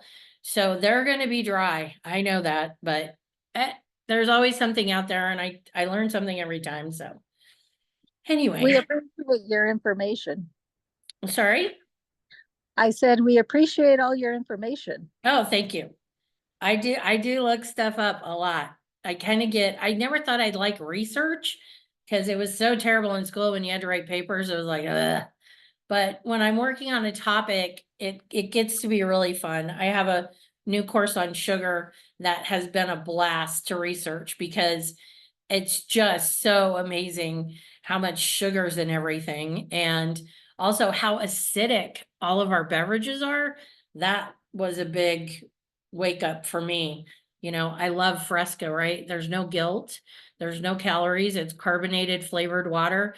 It's 3.3 acidity. It's worse than a Monster drink. I couldn't believe it. I was like, oh my goodness. So the research can be really fun. So not always with, sterilization and disinfection, but you never know. So I did have a great story to tell you though. And this is a COVID story. So I was teaching an all-day course here in town, and one of the people that was in the infection control course was talking about, we were talking about some of the crazy stuff with masks that we saw people do for masks. And she was talking about her cousin who lives in Connecticut. And she had one of those Halloween costumes that blows up. It's a dinosaur costume, right? But you're completely encased in this costume and it has an air pump. So it keeps you all blown up. And she would go to the grocery store in her dinosaur costume during COVID to shop. And I just thought that was the most spectacular thing I'd ever heard, because imagine how many scared people she made smile because she was shopping in her dinosaur costume. I would love to see that, Dr. Oh. Mose. Are you doing that? That is hysterical. There are actually videos. I had a friend send me a video of a unicorn mowing their lawn, with those blow up costumes. That was pretty hysterical. That was a riot as well. So, I think my favorite mask story is I had a patient come in and he had a tube sock on his face. Oh my God. He had cut off the tube part and he'd made slits in it and put it over his ears. and it wasn't a new one. It wasn't a new one. It was a little gray and it had little balls on it, Oh my God. I was like, It's more affordable that way. I gave him some level 3 masks. And I said, I think you'd be safer with these on. They'll block particulates better than your homemade mask will. He was like, oh, thank you. But I mean, thank you. Just proud as could be that he had his mask on and it was a tube sock. I just was like, this is going to be really interesting. It's like, okay, I did drive home with my mask on one day in the car all by myself, and I'd been making fun of people for that. I'm like, you're alone, but That's funny. We do too. It wasn't My a tube favorite. sock. Though. It wasn't a tube sock, but I seriously got so used to wearing the dang things constantly that I just forget I had them on. But I really think it affected my memory, that lack of oxygen for 2 solid years. So that's what happened. I think that's what happened. I used to remember everything about my patients and now I can't remember anything. It's Oh like my I can't remember what you do for a Lack of living. Oh, oxygen. lack of Like oxygen. breaking on COVID. Oh, I swear. And on a more serious note, I know it had a negative impact on my mom. My poor mom was living in a assisted living, independent living apartment. And we tried to get her to come and stay with us and she just wouldn't. And I said, I just don't think you should be alone this much. And so finally my sister and she had a back door that opened on the parking lot. So we would just go in the back door and we would do her paperwork and we'd make her lunch and hang out with her because we felt so bad. And one day, it was a Friday and they would do happy hour for the residents. So they had carts. There were 2 people, each had their own cart going down the hall together. And they'd knock on the door and you open the door and they're like, happy hour. So these girls are dressed up as Rosie the Riveter. They were adorable. They're like, happy hour. And we're like, sure. So we all had a glass of wine. And as they were getting ready to walk away from my mom's apartment, they said, hey, and starting next Monday, ladies, you can visit your mom. And we said, thank you. So we broke the rules, but I was concerned about her mental health. So yeah, but we were also careful. We wore masks, we used disinfectant. If we were sick, of course, we didn't go near her, but that whole thing was a little weird, but I'm glad I could share the tube sock mask story with you because that's one of my favorites. So Thank you for making this fun.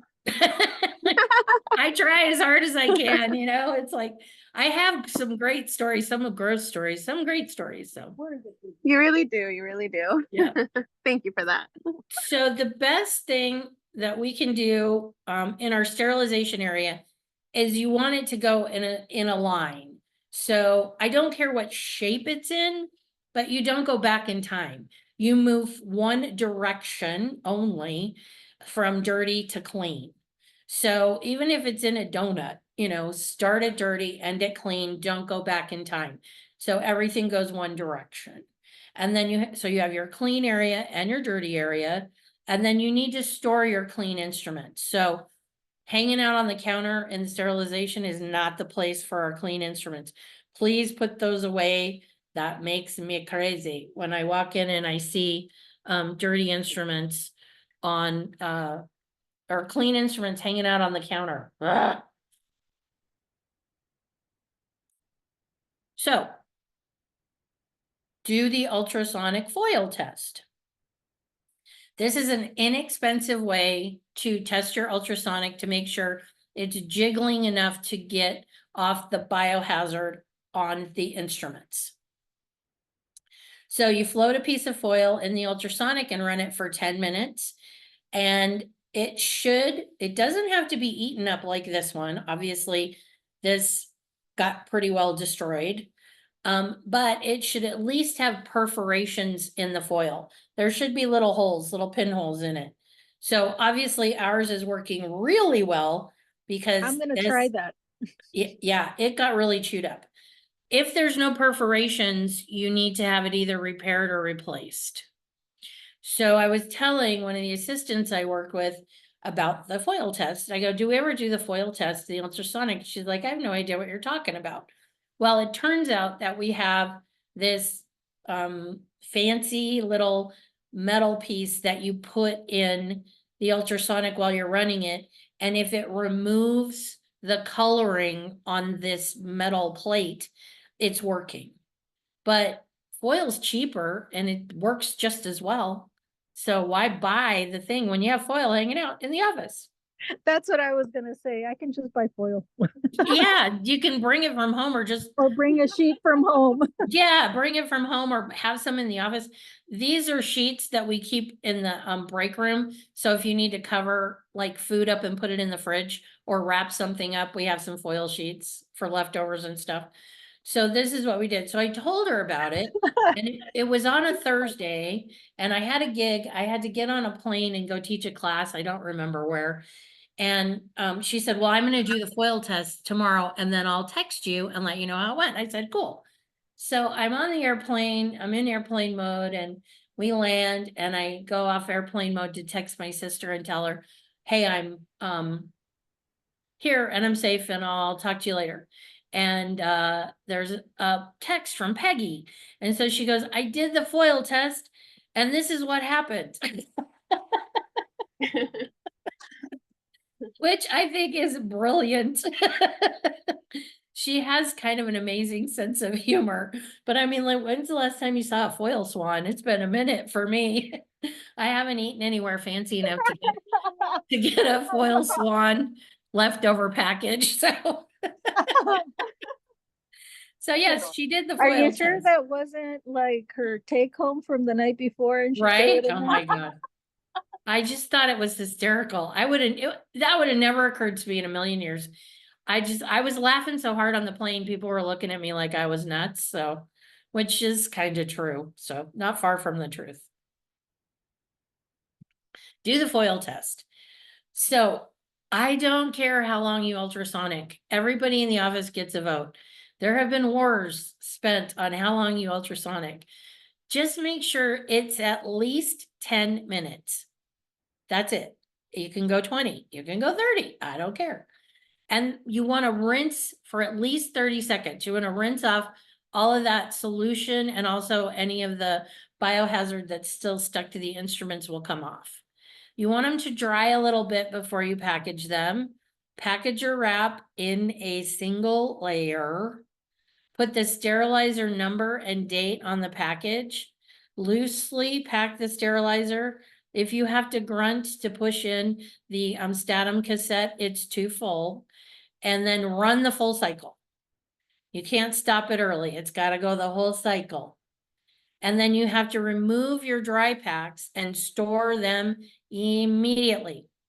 I don't care where you put them, just don't leave them on the counter.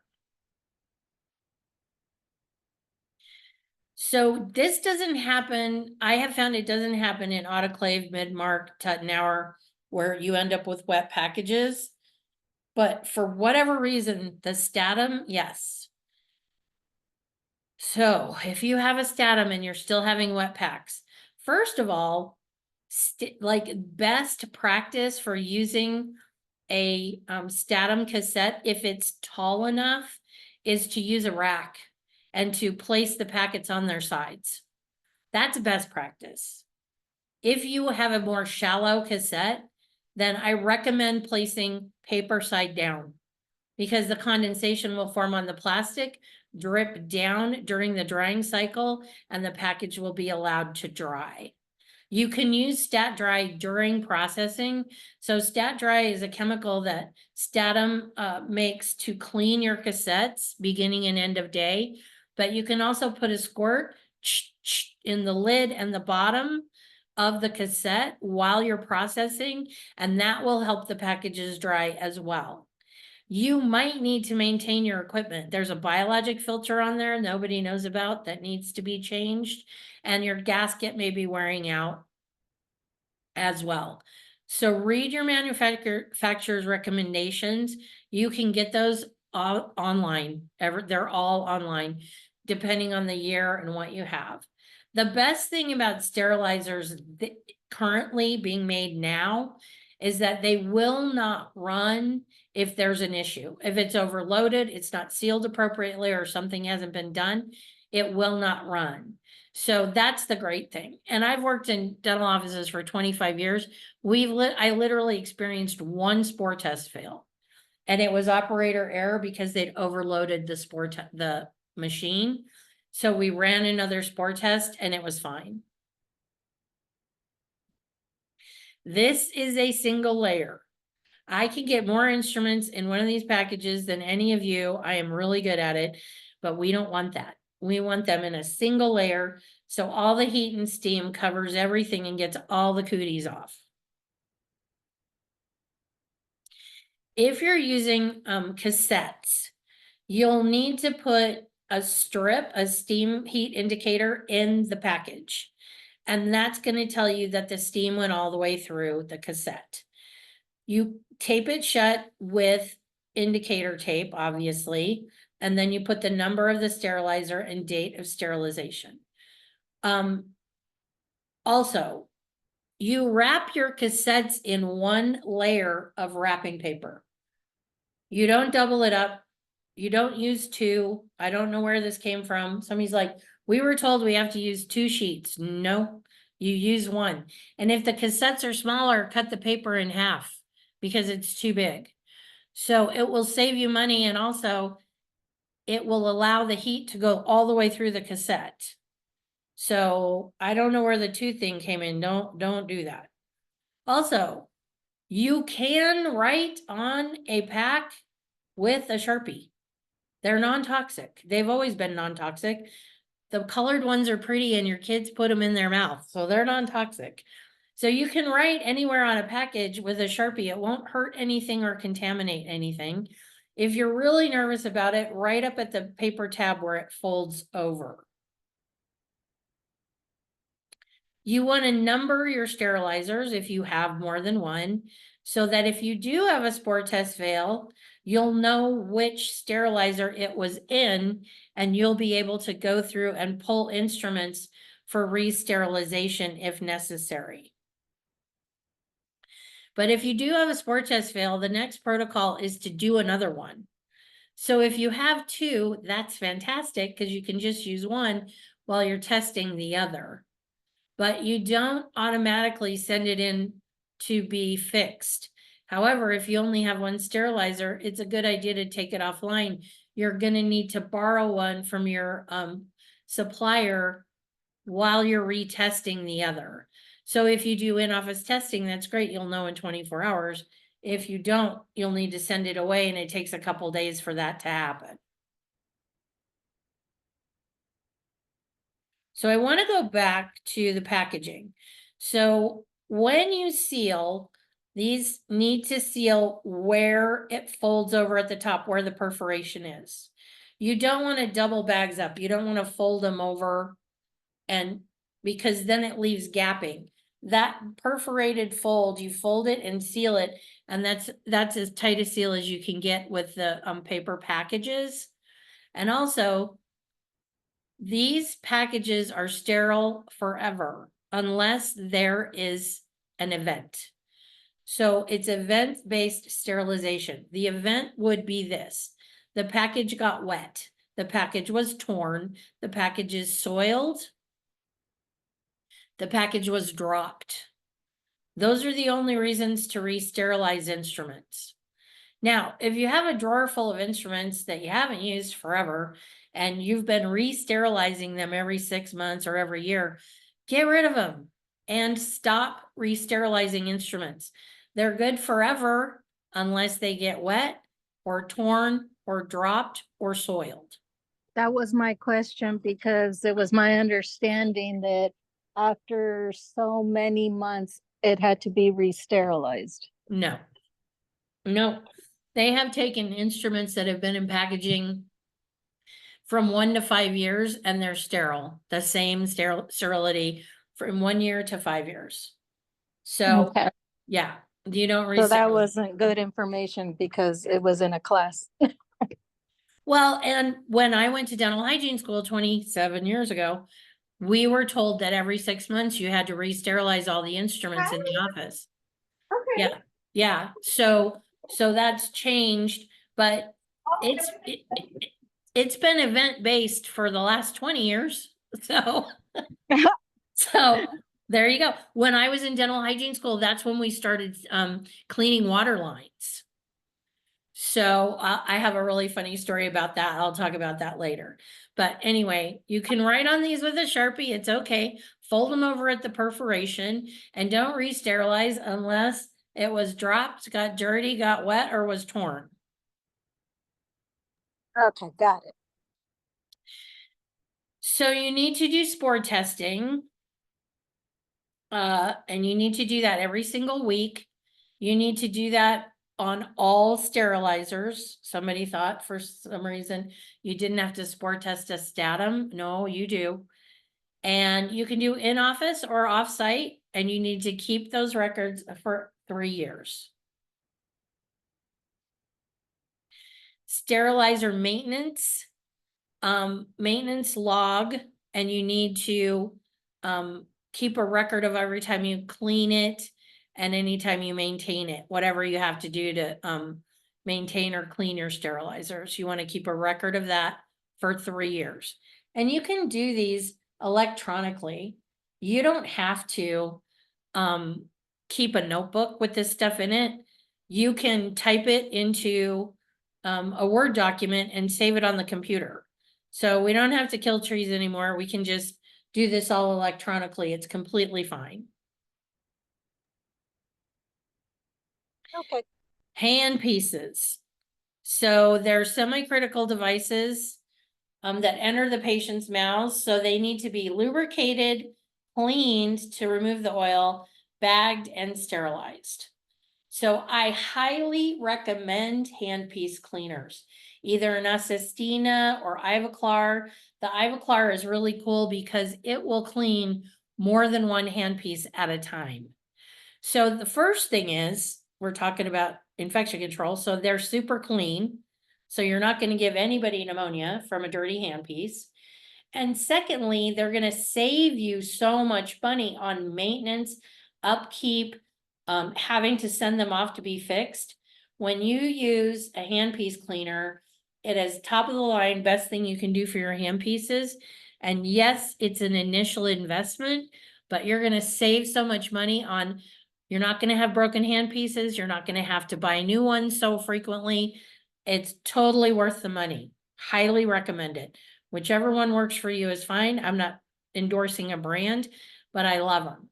You also have to sterilize hygiene handpieces or motors that are hooked up to an airline.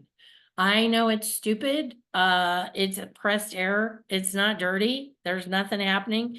It's spinning a prophy angle. There's not even air blowing on the patient, but they're insisting that motors and hygiene handpieces be sterilized between every patient. If you're using a rechargeable handpiece for hygiene that does not hook up to the unit, you don't sterilize those. You wipe them and barrier them and you're done. So it may be, instead of buying a bunch of motors and handpieces, it might be more cost effective to buy hygiene handpieces that can be wiped and used. One for each operatory and then you're done. And they recharge. I personally haven't used one in quite a while, and the last one I used didn't have much oomph, but I'm not much of a heavy polisher anyway. Unless there's heavy plaque and stain, I usually just polish at the end of the appointment and I use the Cavitron and the scaler to get everything off. Occasionally I do polish first because of that reason. But I'm a pretty light polisher, and so I don't have it's not a big problem for me if I have a kind of a wimpy handpiece, but some people really like having the motor driven handpieces. So in that case, you're gonna need enough motors and or hygiene handpieces to accommodate your workflow, which can be challenging. I know it is so annoying when you cannot find a motor. It drives me crazy. Bib clips.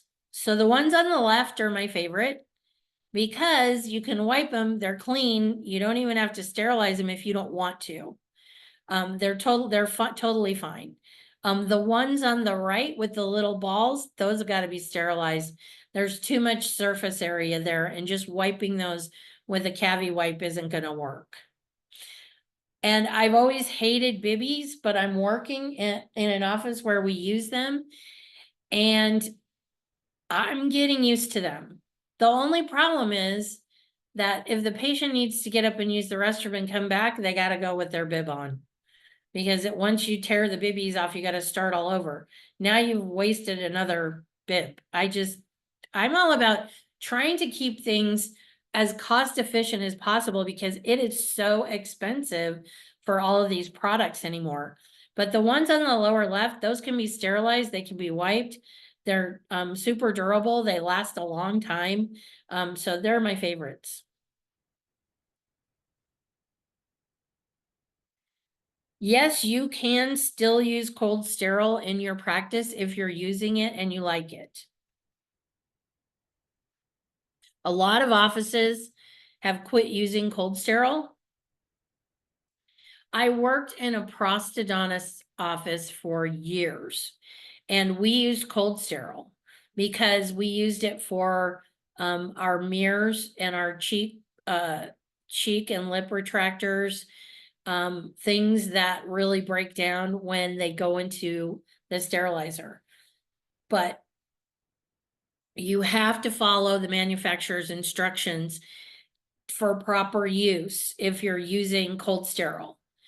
So you can't take anything out during the time that has to elapse in order for these things to get clean and stay clean. So when you drop the last item in the bin, that's when you start to count. And then you got to follow the manufacturer's time limit instructions. So it's 8, 10, or 12 hours, right? And so when the last thing goes in at the end of the day, it goes overnight. And when you come back in the morning for work, it's good to go. But then you've got to rinse, dry, pack, and store those items that you put in the Cold Sterile. So you've got to rinse it really well. You've got to dry everything. Then you have to put them in sterile pouches, or the pouches we use in the Statum or in the autoclave. And then you need to store them separate because they're really clean, but they're not sterile. You wouldn't put them in a drawer with clean instruments that came out of the Statum. You would put them in a drawer by themselves. So they want to stay separate. And you need to label your generic containers so that we know what's in them. We can't just have something floating around and we don't know what it is. And it needs to have the health hazard sticker on it filled in so that we know what the health hazards are for that particular product. Any questions on sterilization or? Do you recommend anything for the Cold Sterile, a specific product or anything like that? I have not worked in an office with Cold Sterile for a while. I don't even know any of the product names. But I mean, they're basically all the same. They're all going to be FDA approved because you can't sell anything in the US that isn't. And for me, I would just go with shorter time duration for convenience, Okay. But I don't like, this is gonna sound weird. I don't like solutions that are colored. So they made one for years that was like yellow. Bah. Yeah. I don't like that. It just is weird to me. So I don't mind like blue, if it's a light blue color, like sometimes the ultrasonic solutions are blue. That doesn't bother me. But in Cold Sterile, I like that to be clear. I don't know why. It just is kind of a weird thing, I know. But it's like, tray cleaner where you soak the metal trays to get the material out, and it's that neon yellow color. It always grossed me out. Never cared for it. So, okay. Proper cleaning technique. So, wipe spray is totally fine. I do recommend to people to keep the spraying low and to a minimum. It's not good for our respiratory system. So, they've found that a lot of healthcare workers that work with these chemicals are having problems with their lungs later in life because of this. That's a really good reason to leave your mask on while you're cleaning your room. And then you want the wipe, discard, and wipe again is totally fine as well. So clean everything off and then wipe it again to make sure it's damp enough to keep everything damp for the 3 minutes or the 1 minute that it needs to kill all of the bacteria. So I miss the days when we could make the 4x4s and just pour the disinfectant in on the 4x4s. Because they stayed wet longer, they were more saturated. But one of the students in my class was talking about they use Cavi wipes, but then they pour extra Cavicide into the container with the wipes so that they're more saturated. So if you like wipe and you feel like the wipes aren't wet enough, long enough, you can add more Cavicide to the buckets that the wipes come in, and you can do that. Unfortunately, it's not recommended that we make our own 4x4s anymore, because the iodophores and the bleach that are in the 4x4 that makes them so beautiful and white, that negates the effectiveness of your disinfectant. Now, for me, it sounds like it would make it better. That doesn't make any sense to me. It sounds like if you have bleach and iodine and Cavicide, then you should be doing great, but that's not the way it works. So you can't make your own 4x4s anymore. Sorry about that. So environmental infection control, this is just common sense stuff. So, like, obviously we use an FDA approved disinfectant, and we wipe down everything that we can't shove in an autoclave. So our light handles, switches, the radiograph equipment, your chairside computers. It's great now because they make those protective sheets that will go over the keyboards, so you can actually wipe that if you want to. I put tape on my computer. So I always tape my mouse, and I always tape over my numbers. If I'm going to be doing charting, I'm usually charting alone. There's just never enough assistance to help, but I tape those over. But I do also lightly wipe my mouse and my keyboard, but those are protected with manufactured barriers so that you won't damage them. You know, they're really cool. So I do that. And then drawer handles, countertops, pens, telephones, doorknobs, anything that gets touched frequently throughout the day. And you know, you don't have to clean all of that stuff. Like, you don't have to clean all of it all the time, but like the front of the cabinets, end of the week, the bottom of the chair, end of the week. If there's blood running down the wall, let's wipe it up. It scares the patient. So things that you see that are getting dirty. And then it's never recommended to have carpet in an operatory. Of course, they're not going to come in and tell you you have to pull out all your carpet. But when it is time to change flooring, going with hard flooring makes a lot more sense because you can keep it much cleaner. Also, it's always fun to have lots of stuff on the shelves in your operatory. One of my clients, they have these beautiful baskets with these really pretty fluffy blankets in them. And I'm like, that looks lovely. And I know your patients appreciate it, but blankets have got to be stored in a cupboard or a closet so they don't get aerosols on them during treatment. So, and then of course, if you use a blanket on a patient, that's got to be washed every time. So after every patient, get everything out of the room that's sharp. And then you can take off all your barriers and disposable items and throw them away. Then you spray or wipe your contaminated surfaces, and then you can lightly spray or wipe again and let it dry. So I always say the operatories are probably the cleanest rooms in the entire office because we clean them incessantly. And there's a thing called substantivity, if you remember from college. Substantivity, the more we use some, the more it works. So it's like layering disinfectant, you know, so those rooms are really clean. At the end of the day, that's when you want to go in your waiting area. That's where everything happens. That's where people have been in there with their kids and everything. And so you want to wipe down the waiting area, the front office. I don't think it gets cleaned enough. I know it's a pain to move all that stuff away and around, but at least get that counter where everybody's leaning wiped down throughout the day or at the end of the day. Wipe down all your operatories, but don't set them up. You shouldn't set up an operatory any more than an hour before you're going to see a patient. Because what's happening is all the aerosols flying through the office are landing on your clean stuff. And so you don't want that. You want to come in the morning and start fresh with new disposables and all of that for your patients. And then your ultrasonic, you want to drain and clean your ultrasonic. And you're like, yeah, Heather, no duh. We know that. Okay, so seriously, I worked in an office where they wanted to use the ultrasonic solution all week. It was revolting. I mean, That's gross. it is so gross. It is so gross. Because how much money does it save? None. And seriously, I've worked in an office where we were so busy.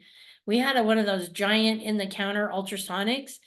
If we had specialty in the office, like oral surgery or perio in the office working with us too, that thing was toast by lunch. We would change it halfway through the day. If it starts to smell, it's time to go. Yeah, no. So I've heard of it before, trying to save money. Please don't save money there. That's save money somewhere else. So, and then you want to wipe down sterilization. It's the dirtiest room in the house. So you want to give that a good wipe down, and especially those cabinets and cupboards in there at the end of the week, because there's aerosols flying through the air, and you've got to keep that ultrasonic closed when it's running.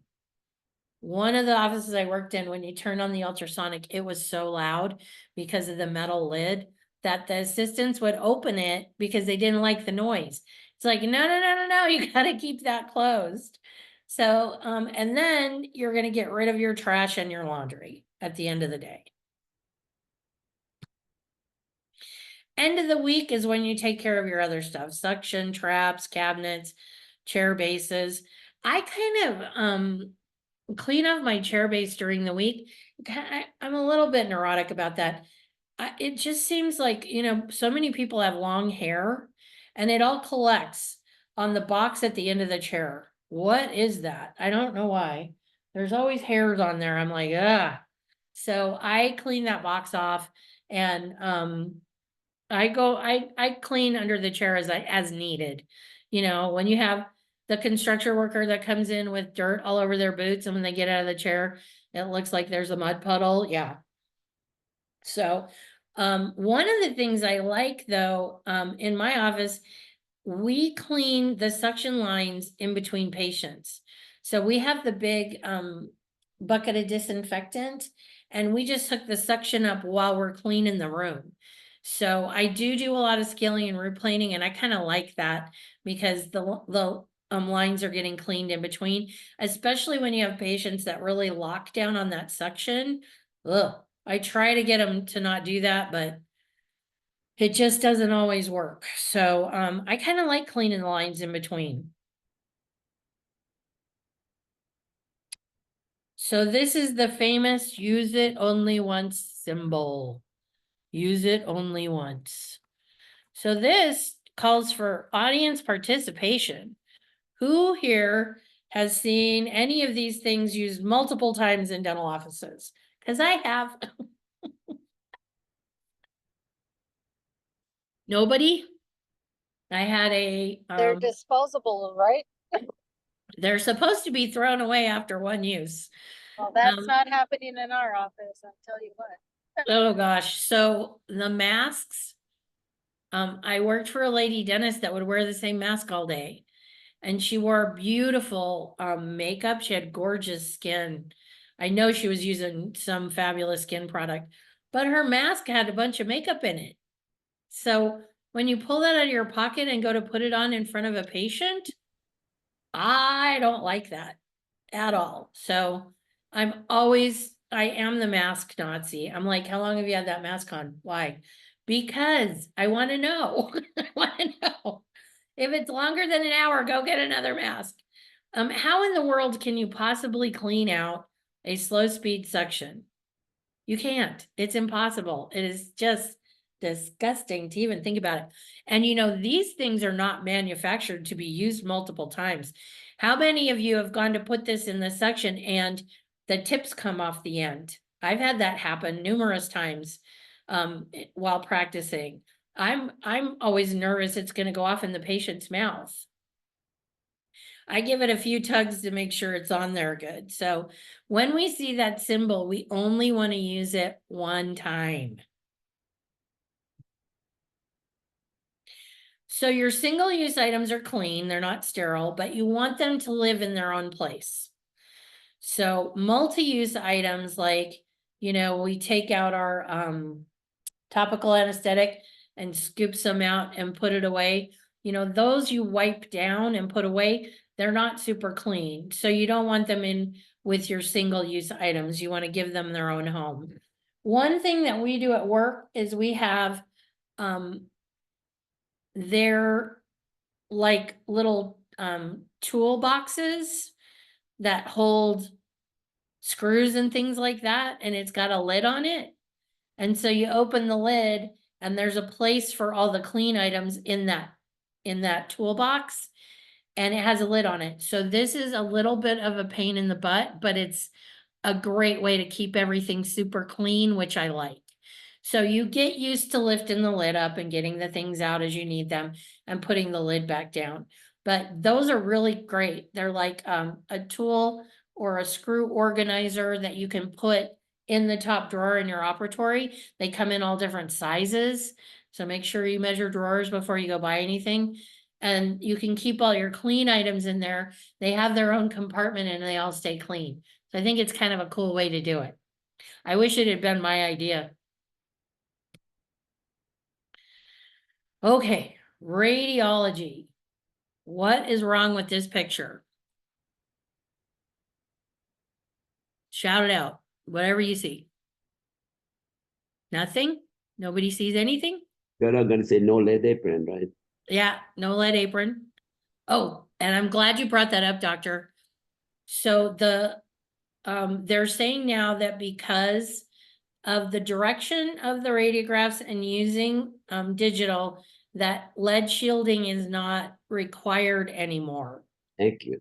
However, our Practice Act says that we have to provide a lead shield while taking radiographs. So until they take it out of our Practice Act, we have to use shielding.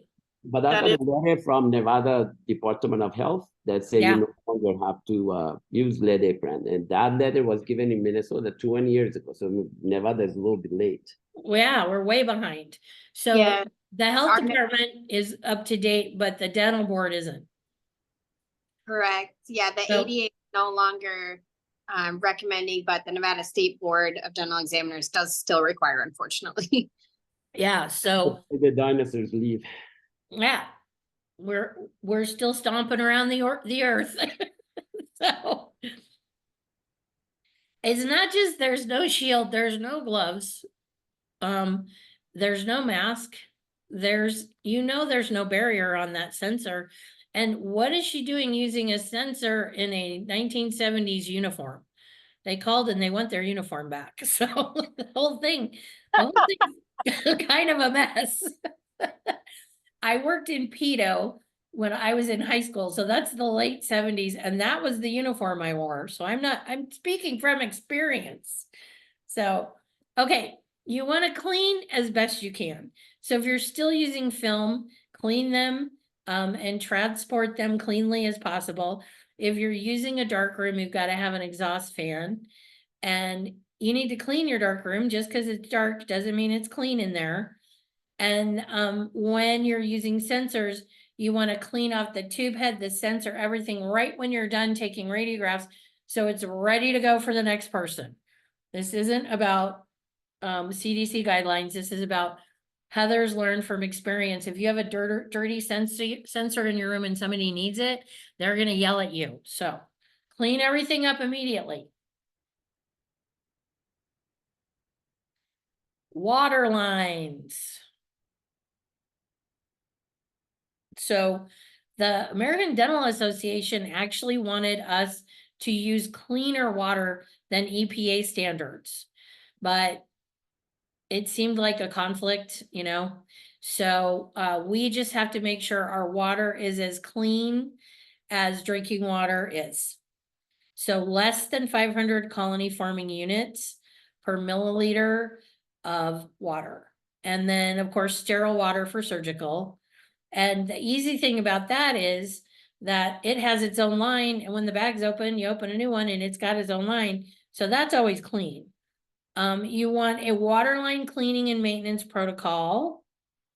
and you discharge water and air for 20 to 30 seconds between patients. So these are all different products that you can use for cleaning your water lines. So we use the Steri-Straw, and they're fantastic. You don't ever drain bottles. You leave the water in the bottle. You actually don't want it to get dry. You want water to stay in the bottle, and you change it once a year.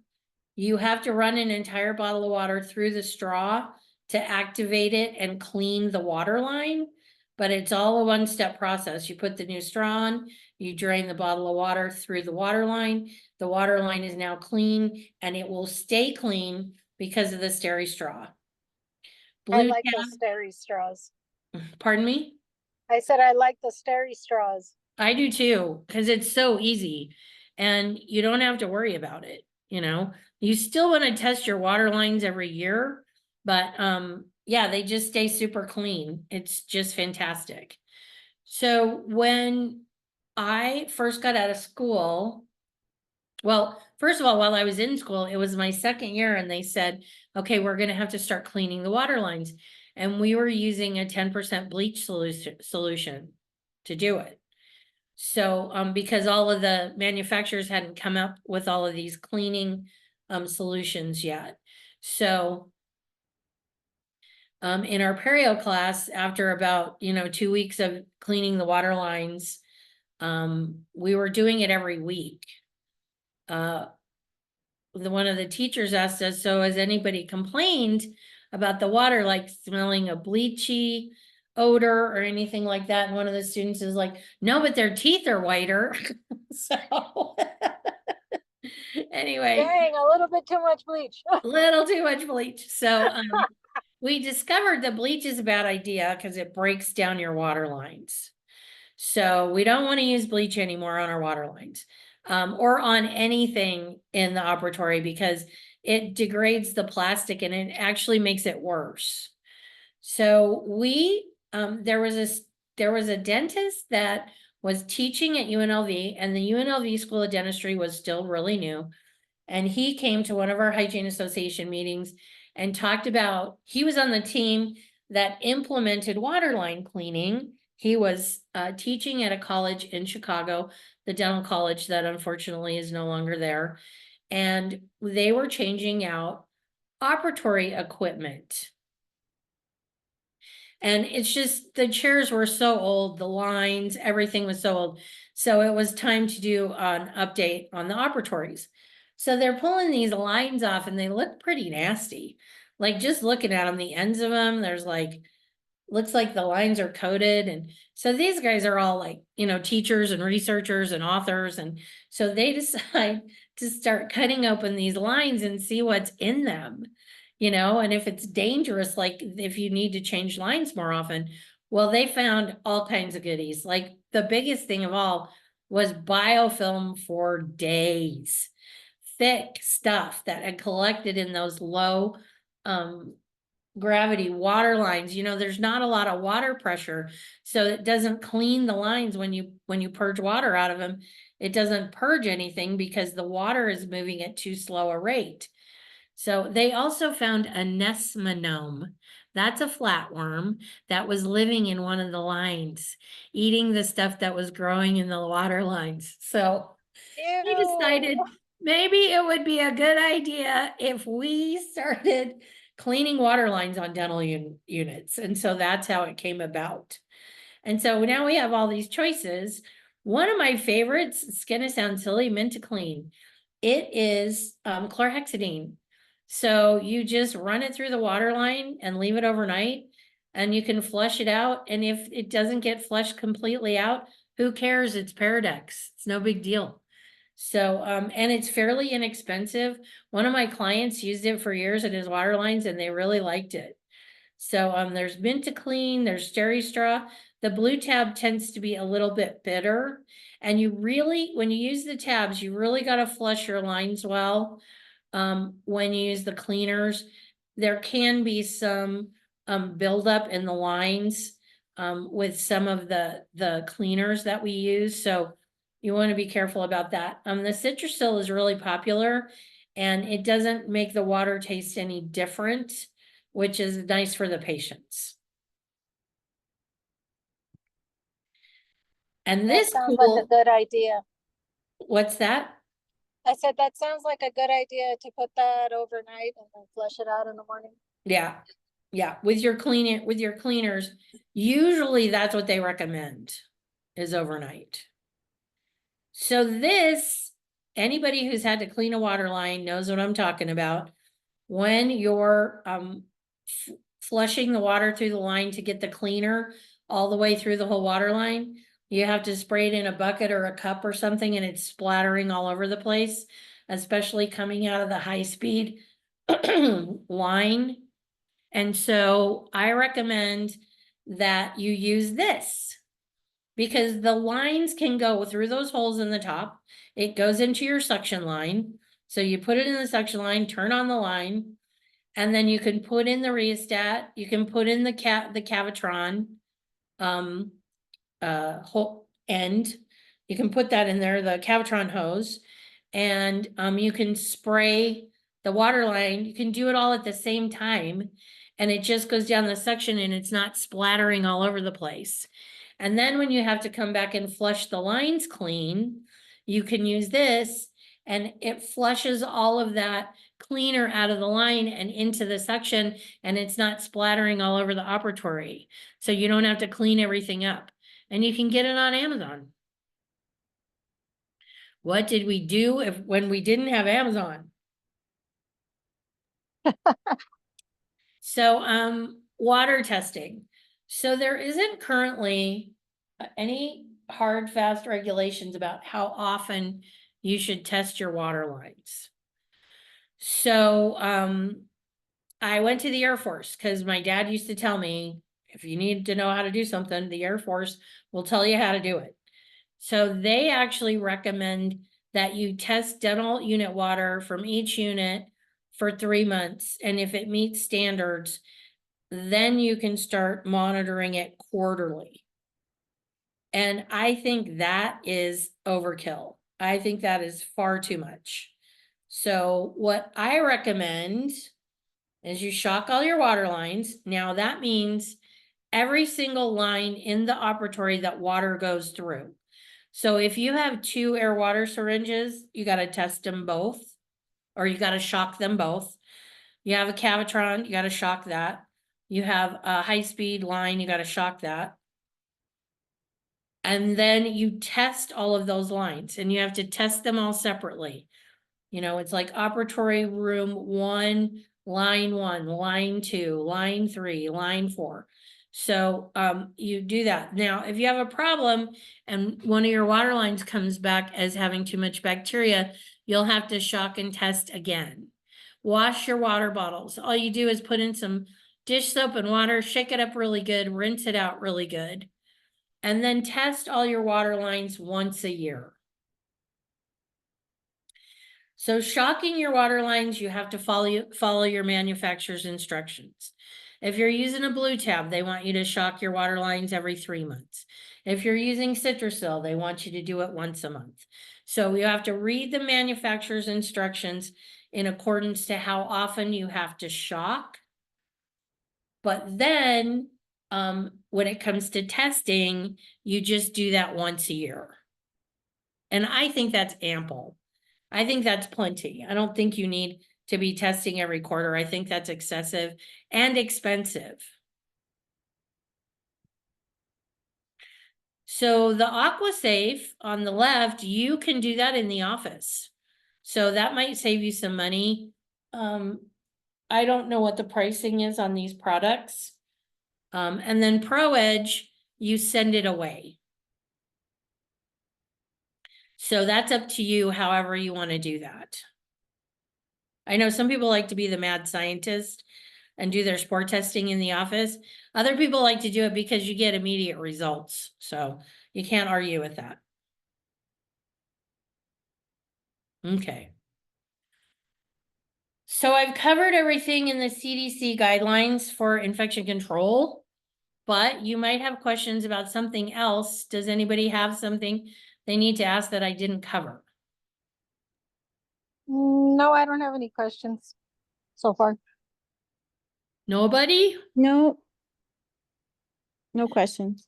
Well, the class is at an end. So I know we didn't, the class didn't last as many hours as 4 hours. However, when we do webinar classes, they never do. It's only when the class is live or I'm in an office because it's, people ask more questions. I don't know why. But, the class is over. If you have any questions for me personally or want to contact me, here's all of my information. So let me ask you this, but as far as the sterilization pouches, should they be date stamped or not? They should be date stamped. That's in case you have a spore test fail. So the reason you want to put the date on there, if you have a sterilizer fail a spore test, you'll know which packages were sterilized in that time frame and which ones you have to re-sterilize. So that's why you put the date on the packaging. So There's a in case you have, date stamper to be accurate, not to be like 10 days out. right, it needs to be accurate. So, and like I work in an office where they stamp like 100 of the packages. I'm like, whoa, what are you doing? We only want to stamp today's date on the packages we use today. And then we'll put tomorrow's date on the packages we use tomorrow. And then we put the next date. So yeah, it needs to be accurate. So What you I wanna would have- do is just take like 20 of whatever pouches and I would stamp those. Yeah, And once we use those, I would do a few more for that day. yeah.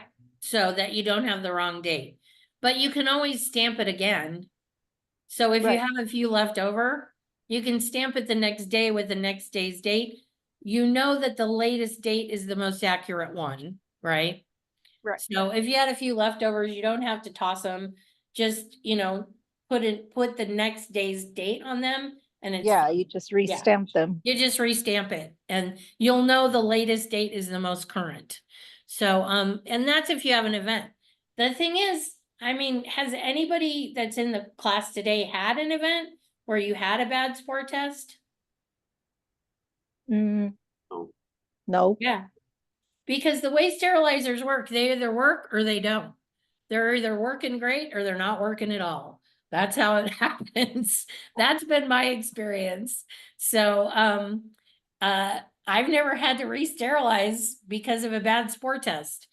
I worked in an office where the spore test, there was a spore test fail, but they were running the spore test while the autoclave was overfilled, and so it shut off.